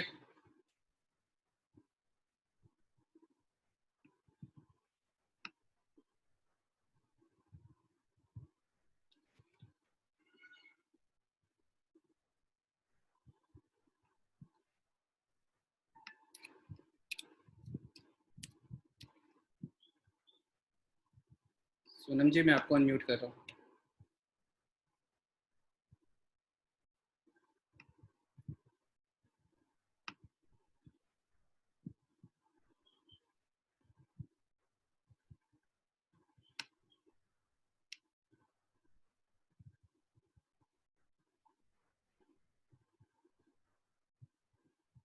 वैशाली जी आप अनम्यूट नहीं हो रहे।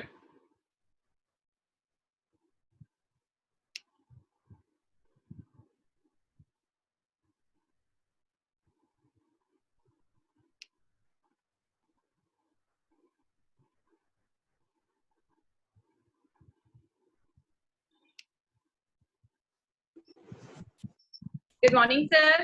गुड मॉर्निंग बच्चे। सर मेरी आवाज आ रही है? आ रही है sir just a second. Sir मैं जब से मीटिंग शुरू हुई है, शायद आपको मेरे हाथ में फोन दिख रहा होगा सर। सर सांस मेरी ऐसा धक धक हो रहा है और फोन पकड़ के बैठी हूँ सर। लगभग 255 लोग इंस्टा पे लाइव अटेंड कर रहे हैं सर, क्योंकि वो यहाँ पे कनेक्ट नहीं हो पा रहे थे सर। तो एक हाथ में फोन है और एक तरफ आपके ऊपर भी फोकस है कि लोग भी अटेंड कर सके और मैं भी कर सकूं। Thank you so much sir, इस इवेंट को आपने एक आइडिया दिया सर कि हमें करनी चाहिए और सर बहुत अच्छा लग रहा है। वैसे मेरी स्टोरी तो बहुत बड़ी है बट आज इतना वक्त नहीं है, शॉर्ट में बताना चाहती हूँ। मेरा नाम वैशाली धनानी देसाई है एंड मैं गुजरात से बिलोंग करती हूँ। एंड सर मैं एक ऐसे परिवार से हुआ करती थी जहाँ पे लड़कियों को बहुत ज्यादा रिस्ट्रिक्शन होते थे, उनको बाहर निकलना अलाउ नहीं था या उनको आजादी नहीं दी जाती थी। और जब मुझे इस प्लेटफॉर्म के बारे में पहली बार पता चला था सर, और ऐसा था कि मुझे ये एहसास हो गया कि बहुत सालों से जिस चीज मेरे अंदर वो तड़प थी कि मुझे कोई प्लेटफॉर्म चाहिए जहां से मैं अपनी लाइफ को बना सकूं अच्छी, तो मुझे लगा कि ये वही प्लेटफॉर्म है। मैंने तुरंत इसमें काम करना शुरू कर दिया और इनिशियल लेवल पे सर फैमिली सपोर्ट नहीं कर पाई थी क्योंकि वो चीजें उनकी समझ से बाहर थी। मैंने काम करना शुरू किया सर, बहुत अच्छी जर्नी रही है। वैसे मेरी जर्नी के बहुत सारे पहलू है। राइट नाउ मैं एक चीज शेयर करना चाहती हूँ सर। मेरी दादी के बारे में मुझे मेरी मम्मी ने बताया था आज कुछ साल पहले, और मेरे मम्मी ने मुझे कहा था कि बेटा तुम जब पैदा हुई थी और नर्स ने जब बाहर जाके दादी को खबर सुनाई थी कि आपके यहाँ लक्ष्मी आई है, जलेबियां बांटिए, खुशखबरी है लक्ष्मी आई है, और मेरी दादी के मुंह से तुरंत ये जवाब निकला था कि इंतजार नहीं किया था, इंतजार नहीं किया था। उनका कहने का ये मतलब था कि उनको अच्छा नहीं लगा था लड़की का जन्म हुआ। सर मुझे जब मम्मी ने बताया तो मुझे बहुत बुरा लगा था, लेकिन मेरे अंदर सर वो बात है कि मुझे अगर कोई चीज बुरी लग जाती है और उस चीज को फिर मैं इतना स्ट्रांगली पॉजिटिव वे में अपने काम में लगाती हूँ और मेरे अंदर से वो बेस्ट चीज निकल के आती है। मुझे बहुत बुरी लगी सर वो बात, मैंने उस चीज को अपने दिल में रख लिया कि मुझे अब ऐसा कुछ करना है कि दादी मेरा इंतजार करेगी। उसके बाद सर मेरी जर्नी बहुत वंडरफुल रही। फॉरेन ट्रिप्स हो, कार लेना, घर लेना, फैमिली को सपोर्ट करना, जो भी हो सर मैंने हर पहलू पे फैमिली को सपोर्ट किया, शादी अपने दम पे करना, सब कुछ किया। लेकिन सर ये सब कुछ जब हो गया उसके बाद मैंने वो चेंज देखा मेरी फैमिली में कि जितने भी रिश्तेदार मेरी दादी को मिलते थे और मेरी दादी उनको हमेशा एक सेंटेंस बोलती थी, मेरे पूरे खानदान में कोई नहीं है वैसी वैशाली हुई है, वैसी वैशाली ने किया है करके। तो सर मेरी दादी के मुंह पे वो शब्द था कि वो बेटे वाला रोल निभा रही है। सर मुझे कोई शौक नहीं है बेटे बनने का, मैं बहुत हैप्पी हूँ लड़की बन के, बट दादी के मुंह पे ये बात होती थी कि बेटे वाला रोल निभा रही है। और सर मैं बताना चाहती हूँ, आज शेयर करना चाहती हूँ कि मैंने अभी सर मेरी दादी 3 महीने पहले उनकी सडनली डेथ हो गई। और मैं बताना चाहती हूँ कि मेरी शादी पे जिस दादी ने मुझे कहा था, इंतजार नहीं किया था मेरे पैदा होने पे, जब मेरी शादी हुई तो मेरी विदाई में सबसे ज्यादा मेरी दादी रोई थी। शादी के बाद जब भी वो मुझे फोन करती थी तो पूछती थी तुम कब आ रही हो, मुझे तुम्हारा चेहरा देखना है। एक दिन वो भी आया जिंदगी में सर कि आज दादी ऐसा सीन हुआ था कि जब तक मेरा चेहरा नहीं देखती थी वो गले से नीचे निवाला नहीं उतारती थी। और जिस दादी ने कहा था कि मैं बेटे वाला रोल निभा रही हूँ, उनके जिंदा होने तक तो मैंने निभाया। जब उनकी डेथ हुई सर मैंने उनको कंधा भी दिया, वहां पे जो काम बेटे करते हैं वो मैंने किया, क्योंकि मैं उनको वो एहसास दिलवाना चाहती हूँ कि बेटा या बेटी कोई भी हो, इंसान ठान ले तो कुछ भी कर सकते हैं। एंड सर इतनी खूबसूरत जिंदगी मिली है सर, मैं बहुत हैप्पी हूँ अपनी लाइफ में। ऐसा नहीं स्ट्रगल नहीं किया या रिजेक्शन नहीं मिला, सब हुआ सर लाइफ में, बट मैं हैप्पी बहुत हूँ। हाँ सेटिस्फाइड नहीं हूँ सर, क्योंकि मैं सेटिस्फाइड हो जाऊंगी तो मेरी भी तरक्की रुकेगी और मेरे साथ साथ समाज के वो लोग जो मुझे आज कहीं ना कहीं फॉलो कर पा रहे। सर मैं एक ऐसी लड़की थी जिसको पड़ोसी तक अच्छे से नहीं जानते थे, आज का दिन है सर, मुझे प्राउड है इस बात का कि भारत देश का एक भी ऐसा कोना नहीं है जहाँ पे मुझे जानने वाले लोग आपको नहीं मिलेंगे। तो ये मुझे प्राउड होता है, मम्मी पापा आज मेरे प्राउड करते हैं। सर आज मैं बताना चाहती हूँ इस मीटिंग के अंदर मेरी मम्मी मेरी भाभी घर में बैठ के वहां पे कनेक्टेड है, इस मीटिंग को सुन रही है। मेरी मदर इन लॉ मेरे बाजू में बैठी है, वो भी इस मीटिंग को सुन रहे हैं। तो सर अच्छा लगता है कहीं ना कहीं, और मेरा मकसद सर हमेशा से ये रहा है। सर मुझे ऐसा लगता है लॉकडाउन के दौरान जब हर फैमिली, आपने कहा सर बहुत अच्छे से कि हम सपोर्ट कर पा रहे, आज सर सिचुएशन ये कि मेरे हस्बैंड ने नया नया बिजनेस शुरू किया था, आज वो लॉकडाउन की वजह से रुक गया, वो नहीं चल पा रहा था। उस टाइम पे बहुत बड़ा रिलीफ है कि अगर कल को घर में घर चलाने की इश्यू आ गई या पैसे की जरूरत पड़ी, कोई टेंशन नहीं है सर, मैं बहुत अकेली कैपेबल हूँ पूरे घर को संभालने के लिए। तो फैमिली बहुत खुश है, मैं भी खुश हूँ। और मेरा एक कंसर्न है कि जिंदगी जियो तो ऐसी जियो, जिंदगी जियो तो ऐसी जियो, मरने के बाद भी ऑडियंस चिल्लाए वंस मोर वंस मोर। इन ये सब कुछ हो पाया सर माँ बाप के आशीर्वाद, शादी के बाद मेरे ये वाले पेरेंट्स के आशीर्वाद। एंड सर एक ऐसे इंसान, आप सभी को मैं बताना चाहती हूँ, रघु टेकरीवाल सर एक वो इंसान है sir, thank you so much. आपने सिर्फ हमें पंख नहीं दिए, उस पंख में ताकत भरी, हमें ताकत देने के बाद वो आसमान दिया जब हम वहां पे अपने ऊंचे हौसलों के साथ ऊंची उड़ान भर सके। सर आप नहीं होते मेरी जिंदगी इतनी खूबसूरत कभी नहीं बन पाती। Sir thank you so much sir, we love you sir, thank you sir. God bless you and may God give you great success in coming years. बहुत तरक्की करें और अपने साथ कई सारी और नारी शक्तियों को शक्तिशाली बनाएं, और जो नाम और मुकाम आपने जिंदगी में हासिल करा है, जो मौके आपको मिले हैं, जो अपॉर्चुनिटी आपने समझी, मुझे पता है कि बाहर आज बहुत सारे लोग शायद नहीं समझेंगे, लेकिन फिर भी जबरदस्ती उनको समझाना ये हमारी रिस्पॉन्सिबिलिटी के दायरे के अंदर आता है और हम उस काम को बखूबी निभाएंगे। Yes sir, keep blessing. Poonam Singh ji, are you ready?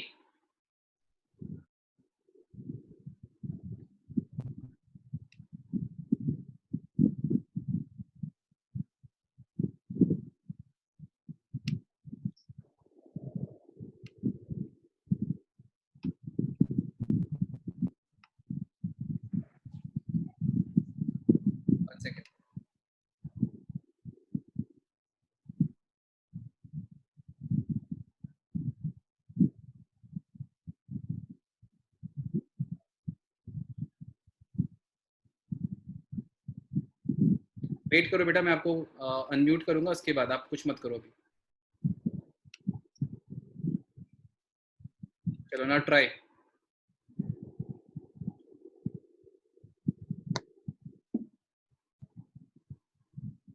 नहीं हो रहा?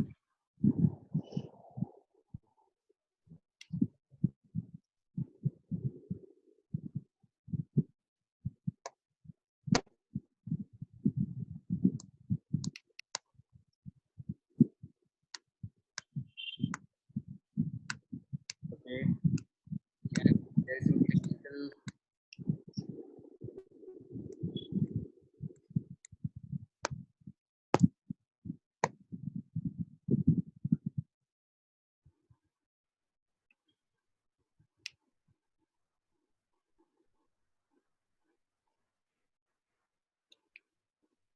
Ranjita ji, I think you are unmute.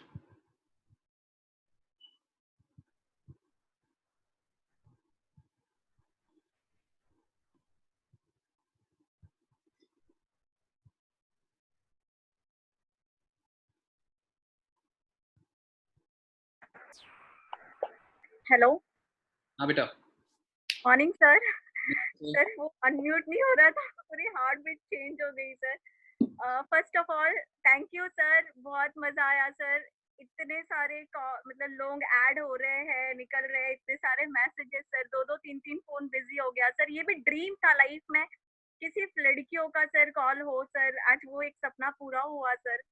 And thank you sir. अगर मैं मेरी बात करूँ तो मेरा नाम सोनम सिंह है और आज से 9 से 10 साल पहले सेम सर मेरे को ऐसी अपॉर्चुनिटी मिली और मैं अपने आप को बहुत ज्यादा लकी मानती हूँ कि 4 मई 2010 को सर मैं पहली बार मैं आपको देख पाई थी. और वो सुनने के बाद एक कहीं ना कहीं अंदर एक फीलिंग आया कि नहीं, मैं भी अपने जिंदगी में कुछ बड़ा कर सकती हूँ.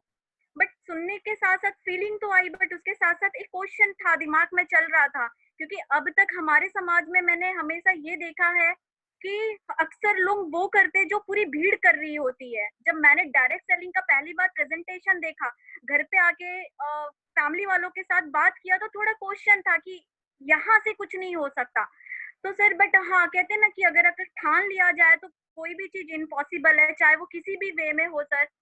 यहाँ पे लड़की और लड़के की बात नहीं आती सर, सिर्फ एक जिद होती है कि ठानने की. सर मैंने डिसाइड करा तो सर डायरेक्ट सेलिंग से ही सर मैं मेरे लाइफ में एट द एज ऑफ 18 अपने पेरेंट्स को 1 BHK प्रॉपर्टी गिफ्ट कर पाई थी.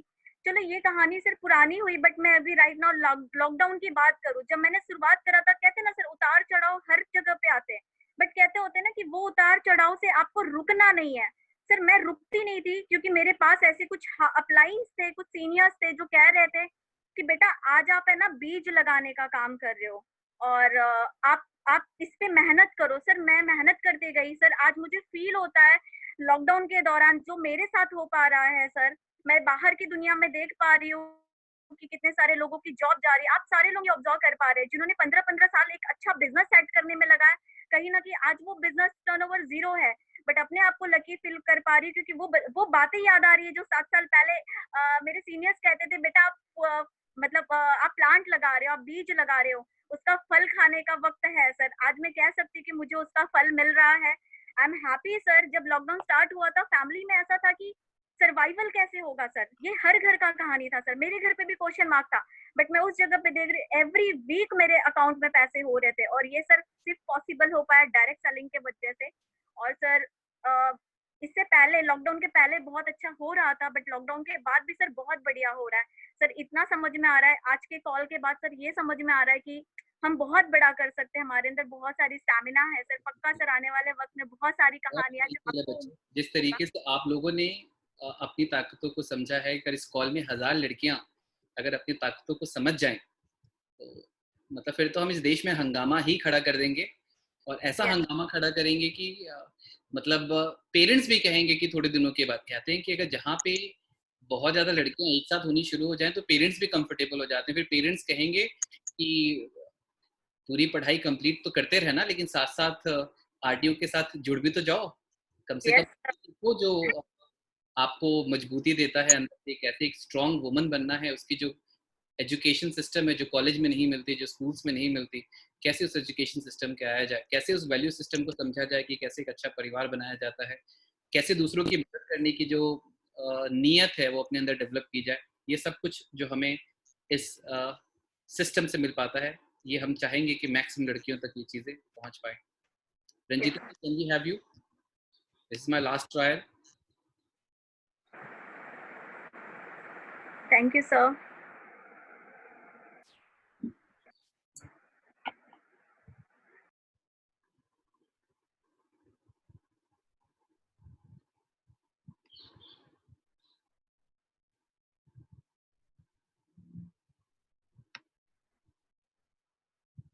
Dhanashree ji. Yes sir. Hello sir. Yes बेटे. Am I audible sir? Yes, you are audible. Yes sir.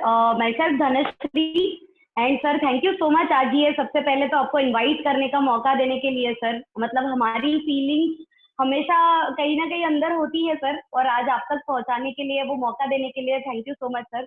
Direct selling की अगर सर मैं बात करूँ इस प्लेटफॉर्म की, तो इससे पहले जिंदगी ठीक ठाक ही चल रही थी, मतलब इंजीनियरिंग का पढ़ाई, मम्मी को थोड़ी सी हेल्प करना, ये सब चल रहा था sir, right. But direct selling का ये प्लेटफॉर्म मिलने के बाद सबसे पहले दिन अगर कुछ काम हुआ ना सर, तो सपने बनाए गए, सपने बनाए गए, और उन सपनों के अंदर मैंने एक सपना ऐसा लिखा कि मुझे मेरे मम्मी पापा को पूरी दुनिया दिखानी है, पेरेंट्स को पूरी दुनिया दिखानी है, उनको गर्व फील कराना है। और ऐसे ही सपने पेरेंट्स के भी थे, बट वो जो सपने थे ना सर, वो मेरे भाइयों की तरफ से वो उम्मीद उनको थी कि वो सपने वो पूरे करेंगे, मेरे भाई जो है वो सपना पूरा करेंगे, वो उम्मीद वो उनसे लगाते थे। और मुझे हमेशा मेरे पेरेंट्स कहा करते थे कि बेटा अगर तेरी पढ़ाई अच्छी हो जाए, और अगर तुझे एक अच्छे घर में तेरी शादी हो जाए, तुझे एक अच्छा लड़का मिले, और वो अच्छा परिवार जो है वो तुझे ड्राइव करे, तो ये हमारे लिए हमने जो किया वो सब कुछ वसूल हो गया, ऐसी वाली बात होती थी। और ये ऐसे हमेशा वो मुझे बताया करते थे, तो ये विचारधारा कहीं ना कहीं उनकी थी। और मेरी थोड़ी सर डायरेक्ट सेलिंग के प्लेटफॉर्म में आने के बाद विचारधारा बदली, सपने बने, और ये सपने बने कि पेरेंट्स को पूरी दुनिया दिखानी है। जर्नी रही सर डायरेक्ट सेलिंग के इस प्लेटफॉर्म के साथ, it's a fruitful journey, and sir एक बहुत अच्छा मुकाम सर अचीव कर पाई। और बहुत अच्छा लगता है सर ये बताते हुए कि बुर्ज खलीफा सर जो दुनिया की सबसे ऊंची इमारत होती है सर, जहाँ पे मतलब मेरी मम्मी मुझे ये कहा करती थी कि बेटा मतलब जिस दिन तेरी शादी हो जाएगी तो अच्छे घर में अच्छे परिवार में चली जाएगी, तो हमारे लिए सब कुछ वसूल हो जाएगा जो हमने किया। उसी जगह पे सर वही पेरेंट्स थे जब दुनिया के वो ऊंची इमारत पे सर, जब 124th फ्लोर से वो दुनिया देख रहे थे ना, मेरी मम्मी ने सर मुझे गले लगाया और उसने मुझे कहा कि मैंने जो तेरे लिए किया ना वो सब कुछ आज वसूल हो गया। एंड सर वो जिंदगी का सबसे सुंदर पल था। शादी हुई sir, I became a best home maker, because sir मतलब मेरे फादर लॉ चाहते थे, मेरे हस्बैंड चाहते थे। I became a best daughter because मेरे मम्मी और पापा चाहते थे, मेरे पेरेंट्स चाहते थे। But sir why I became successful year, मैंने यहाँ पे एक सर मुकाम डायरेक्ट सेलिंग के प्लेटफॉर्म में इसीलिए अचीव किया सर, क्योंकि मेरे जैसी ऐसी काफी सारी लड़कियां हैं, मेरे जैसे काफी सारे ऐसी जो मैं देख पाती हूँ कि मेरे रिलेटिव्स, मेरे कजिन्स है या मेरी फ्रेंड्स है, जो कहीं ना कहीं अपने आप को कमजोर समझती है, कहीं ना कहीं ये सोचती है कि मैं क्या कर सकती हूँ। तो हमें ये तो पता हो सकता है कि हम क्या नहीं कर सकते सर, बट बहुत सारी ऐसी लड़कियां होती है जिनको ये नहीं पता कि वो क्या करके दिखा सकती है। और ये उस डायरेक्ट सेलिंग के प्लेटफॉर्म ने हमें करके दिखाने का मौका दिया। एंड दैट्स व्हाई सर उन लड़कियों को मैं इंस्पायर कर पाऊँ, उनके लिए एक एग्जाम्पल बन पाऊँ, इसीलिए सर यहाँ पे वो बेहतर करने का एक सपना सर मैंने सोचा और वो करके दिखाया sir. Thank you so much. Fantastic. Can we have Kajal? Sir Yes, बेटा. सर मैंने कुछ लाइंस लिखी थी जहाँ पे इतनी जो भी लड़कियां हैं, 2 लाइंस थी सर, वो बस बोलना चाहूंगी सर कि चलती रहूंगी पाथ पर, चलने पे माहिर बन जाऊंगी, अपने साहस के कारनामे बार बार दोहराऊंगी, अपने विश्वास को और ऊंचा उठाऊंगी, मैं किसी से कम नहीं ये सारी दुनिया को दिखाऊंगी, कुछ कर गुजरने का पागलपन लेके अपनी कहानी जरूर बनाऊंगी, दिया है मौका भगवान ने अगर नारी बनने का, दिया है मौका अगर भगवान ने नारी बनने का, तो इस जिंदगी को इतिहास जरूर बनाऊंगी। Thank you so much. Super, very nice बच्चे. Now can we have Kajal aunty?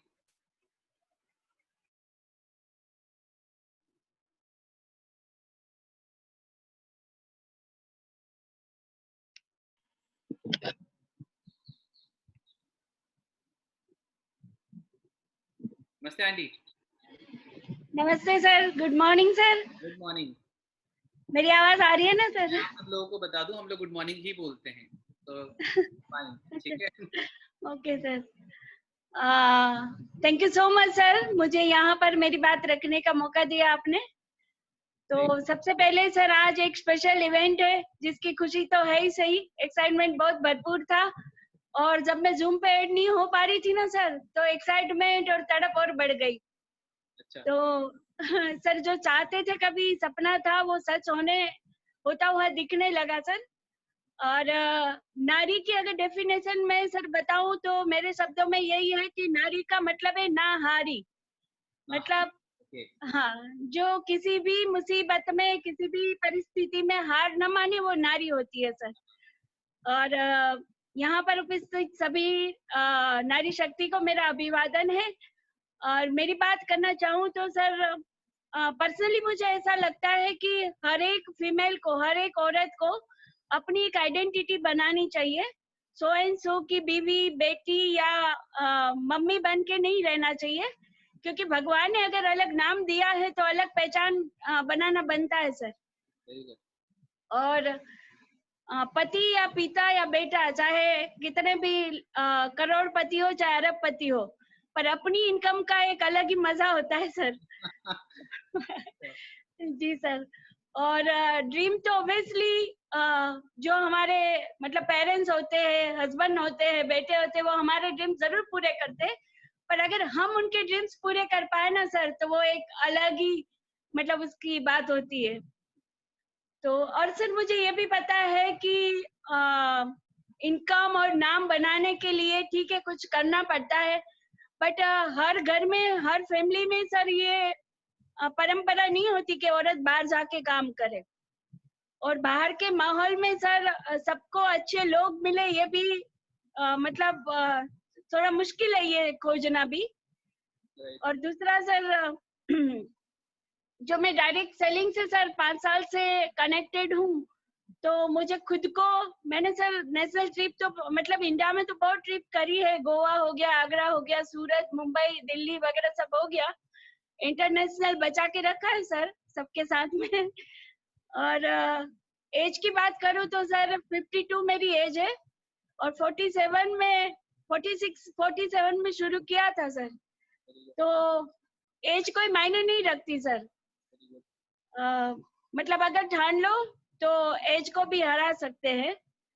तो ये चीजें सर मेरे साथ में। और मेरी पर्सनल अगर बात करूँ तो सर एज 52 है ना, 1:2 का रेशियो चल रहा है सर। 52 एज है और 104 वेट है। तो, तो सर 2-3 चीजें प्रॉब्लम है, मतलब बीमारी वगैरह। और मेरा एक स्पेशल बच्चा है सर 22 इयर्स का। और हाउसवाइफ हूँ तो घर की सारी जिम्मेदारी है सर मेरे ऊपर। इसके साथ साथ मैं डायरेक्ट सेलिंग में सर बहुत अच्छा कर पा रही हूँ। तो मुझे लगता है अगर मैं कर पा रही हूँ तो कोई भी कर सकता है सर, क्योंकि नारी में वो सक्षमता है सर कि वो कुछ भी कर पाए। क्योंकि हाउसवाइफ अगर नारी है तो भी कितने रोल निभाती है। वो मैनेजर भी है, वो कुक भी है, वो टीचर भी है, वो मेड भी है सर, वो कैशियर भी है, वो नर्स भी है, सब कुछ है। और अगर वो हाउसवाइफ ना हो के एक्स्ट्रा कुछ वर्क करती है तो वो एक्स्ट्रा बात है। तो सर मुझे लगता है कि नारी में वो चीज तो पहले से है, बस उसको थोड़ा अपने आप पे, क्योंकि वो रियलाइजेशन ना दूसरों को होता है ना खुद को भी होता है। बस ये कनेक्ट करना है कि मैं भी बहुत कुछ कर सकती हूँ सर। ये कनेक्ट मैंने किया और सर हो गया। आपने बोला कि कनेक्ट करना है। आज मैं इतनी सारी लड़कियों से या कितनी सारी लेडीज से बात कर रहा हूँ, इसमें कौन कनेक्ट कर पाता है, ये मैसेज उन तक ही पहुंचेगा। सिर्फ नॉर्मल जूम कॉल और नॉर्मल कनेक्टिविटी समझ के अगर इस चीज़ को अगर भूल गए तो फिर एक नॉर्मल इवेंट बन के ये चीज़ खत्म हो जाएगी। लेकिन अगर आज कनेक्ट कर गए तो शायद लाइफ चेंज हो जाएगी। और मैं तो कुछ एग्जांपल्स आप लोगों के सामने दे पाया हूँ टेस्टिमोनियल्स के फॉर्म में। ऐसे तो कई सारे एग्जांपल्स हैं हमारी टीम में जहाँ पे success, name and fame, identity building, अपने पेरेंट्स को प्राइड फील कराना, और ये सब कुछ भी। मैं तो सक्सेस को इस टर्म में मानता ही नहीं कि आपने पैसा कितना कमाया। मैं तो कहता हूँ कि पैसा हमारे इस बिजनेस का बाय प्रोडक्ट है। जितना आ गया वो अलग से एक्स्ट्रा है, लेकिन सबसे ज्यादा जरूरी है कि एक प्रोडक्टिविटी अपनी जिंदगी में जो एक औरत यहाँ से ढूंढ पाती है, एक बेहतर फैमिली मेकर, एक बेहतर वाइफ, एक बेहतर मदर, एक बेहतर वुमन, जो बनने की क्वालिटीज जो इस सिस्टम में कई सारे लोगों के बीच में रह के मिल पाती है, वो मिलना बहुत ज्यादा मुश्किल होता है। क्योंकि ये सिस्टम ही अलाउ करता है आपको हजारों लोगों से बात करने का। ये सिस्टम आपको अलाउ करता है, बड़े बड़े स्टेजेस आपको देता है। ये सिस्टम आपको मतलब एक से दूसरा, दूसरे से तीसरा, तीसरे से चौथा, न जाने इस प्रोसेस में कितने, आज मैं अपने ग्रुप में ही देखूं तो 2 लाख लोगों को मैं छू पाऊंगा, ऐसा कभी मैंने जीवन में कल्पना ही नहीं करी थी। मेरा तो सिर्फ सिंपल सा सपना था कि मैं अपनी पढ़ाई करूंगा, इंजीनियरिंग करूंगा, नौकरी करूंगा। तो कहते हैं कि एक ऐसी लाइफ होती है जिसमें आप सक्सेसफुल होते हैं, और एक ऐसी लाइफ होती है जिसमें आप सिग्निफिकेंट होते हैं। सक्सेसफुल होने का मतलब है आपने अपनी जिंदगी में अपने परिवार के लिए बहुत सारी दौलत इकट्ठा कर ली, बहुत कुछ इकट्ठा कर लिया, आप सक्सेसफुल हैं। लेकिन इसका मतलब ये नहीं है कि अगर आप सक्सेसफुल हैं तो आप सिग्निफिकेंट हैं। सिग्निफिकेंट का मतलब क्या होता है कि जब आपने अपनी जिंदगी में सिग्निफिकेंस हासिल कर ली, इसका क्या मतलब है, आप दूसरों के लिए बहुत इंपॉर्टेंट हो गए।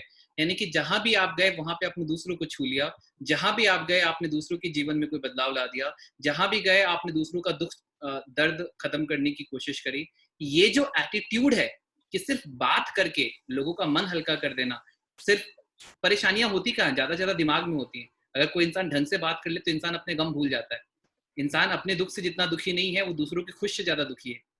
तो ये जितनी भी जो शिक्षाएं हैं, जो जितना भी ज्ञान है, जो जितना भी नॉलेज है, एक नॉर्मल आम इंसान अपनी जिंदगी में व्हाट्सएप पे तो बहुत लेता है लेकिन इम्प्लीमेंट नहीं करता। व्हाट्सएप यूनिवर्सिटी चल रही है ना, जहाँ पे ज्ञान डेली बेसिस पे आ रहा होता है कि आज ये करना है, आज ये बनना है, एक अच्छा इंसान बनना है। लेकिन घर में सास बहू के चक्कर चल ही रहे हैं, जहाँ पे लड़ाई झगड़ा हस्बैंड वाइफ का चल ही रहा है, सब कुछ वैसा ही चल रहा है। लेकिन ज्ञान सुबह सुबह व्हाट्सएप ग्रुप में, फैमिली ग्रुप में इतनी तेजी से आ रहा है जैसे पता चल रहा है कि गीता का कोई स्रोत है जो वहां से डायरेक्टली सारा ज्ञान आ रहा है। इम्प्लीमेंटेशन जीरो हो गई है। तो आज इन्हीं सारी कोशिश को मैं चाहता हूं कि कैसे छोटी छोटी बातों को नॉलेज के रूप में लेकर अपनी जिंदगी में हम इम्प्लीमेंट कर पाए। ऐसा जो एक प्लेटफॉर्म हमको डायरेक्ट सेलिंग ने दिया है, सिर्फ एक प्रोडक्ट दूसरों तक पहुंचाने का बिजनेस नहीं है, एक विचारधारा को दूसरों तक पहुंचाने का जो ये बिजनेस है, अगर हम लोग समझ गए तो हम एक बहुत बड़ी क्रांति का रूप ले सकते हैं। Thank you so much all ladies for being this part of this wonderful session. I am honored and I am overwhelmed. I will always be indebted to all of you कि आपने मुझे ये मौका दिया कि मैं अपनी किसी थॉट प्रोसेस को आप लोगों के साथ शेयर कर सकूं। और मैं कोशिश करूंगा कि जब हम अगली बार आए तो ये कॉल अगर अलाउ, अभी जूम तो अलाउ नहीं करता 1000 से ज्यादा, हम कुछ ऐसा करें कि अगली बार 5000 लेडीज को एक साथ कनेक्ट कर पाएं और इस देश की 5000 लेडीज को इंस्पायर कर पाएं कि कैसे वो अपनी जिंदगी में और बेहतर फैसले ले सकती हैं। Thank you so much for being this part of being patient with us, 1-1.5 घंटे हमारे साथ रहने के लिए। और मैं उम्मीद करता हूं कि आप इस सिस्टम को और गहराई से समझेंगे, जिन्होंने आपको इन्वाइट किया है उनसे जानेंगे क्या है ये, और उसके बाद पूरी हिम्मत और पूरे फैसले के साथ, पूरे स्ट्रॉन्ग मेंटल एटीट्यूड के साथ इस बिजनेस के साथ जुड़ेंगे, ताकि आप अपने लिए नहीं, अपने परिवार वालों के लिए एक अच्छी बेहतर नारी शक्ति बन पाए। यही मेरा ड्रीम है और यही मेरा सपना है। अगर हम सब लोग ये कर पाए तो बहुत मजा आ जाएगा। Thank you so much, all the very best, may God bless you, thank you.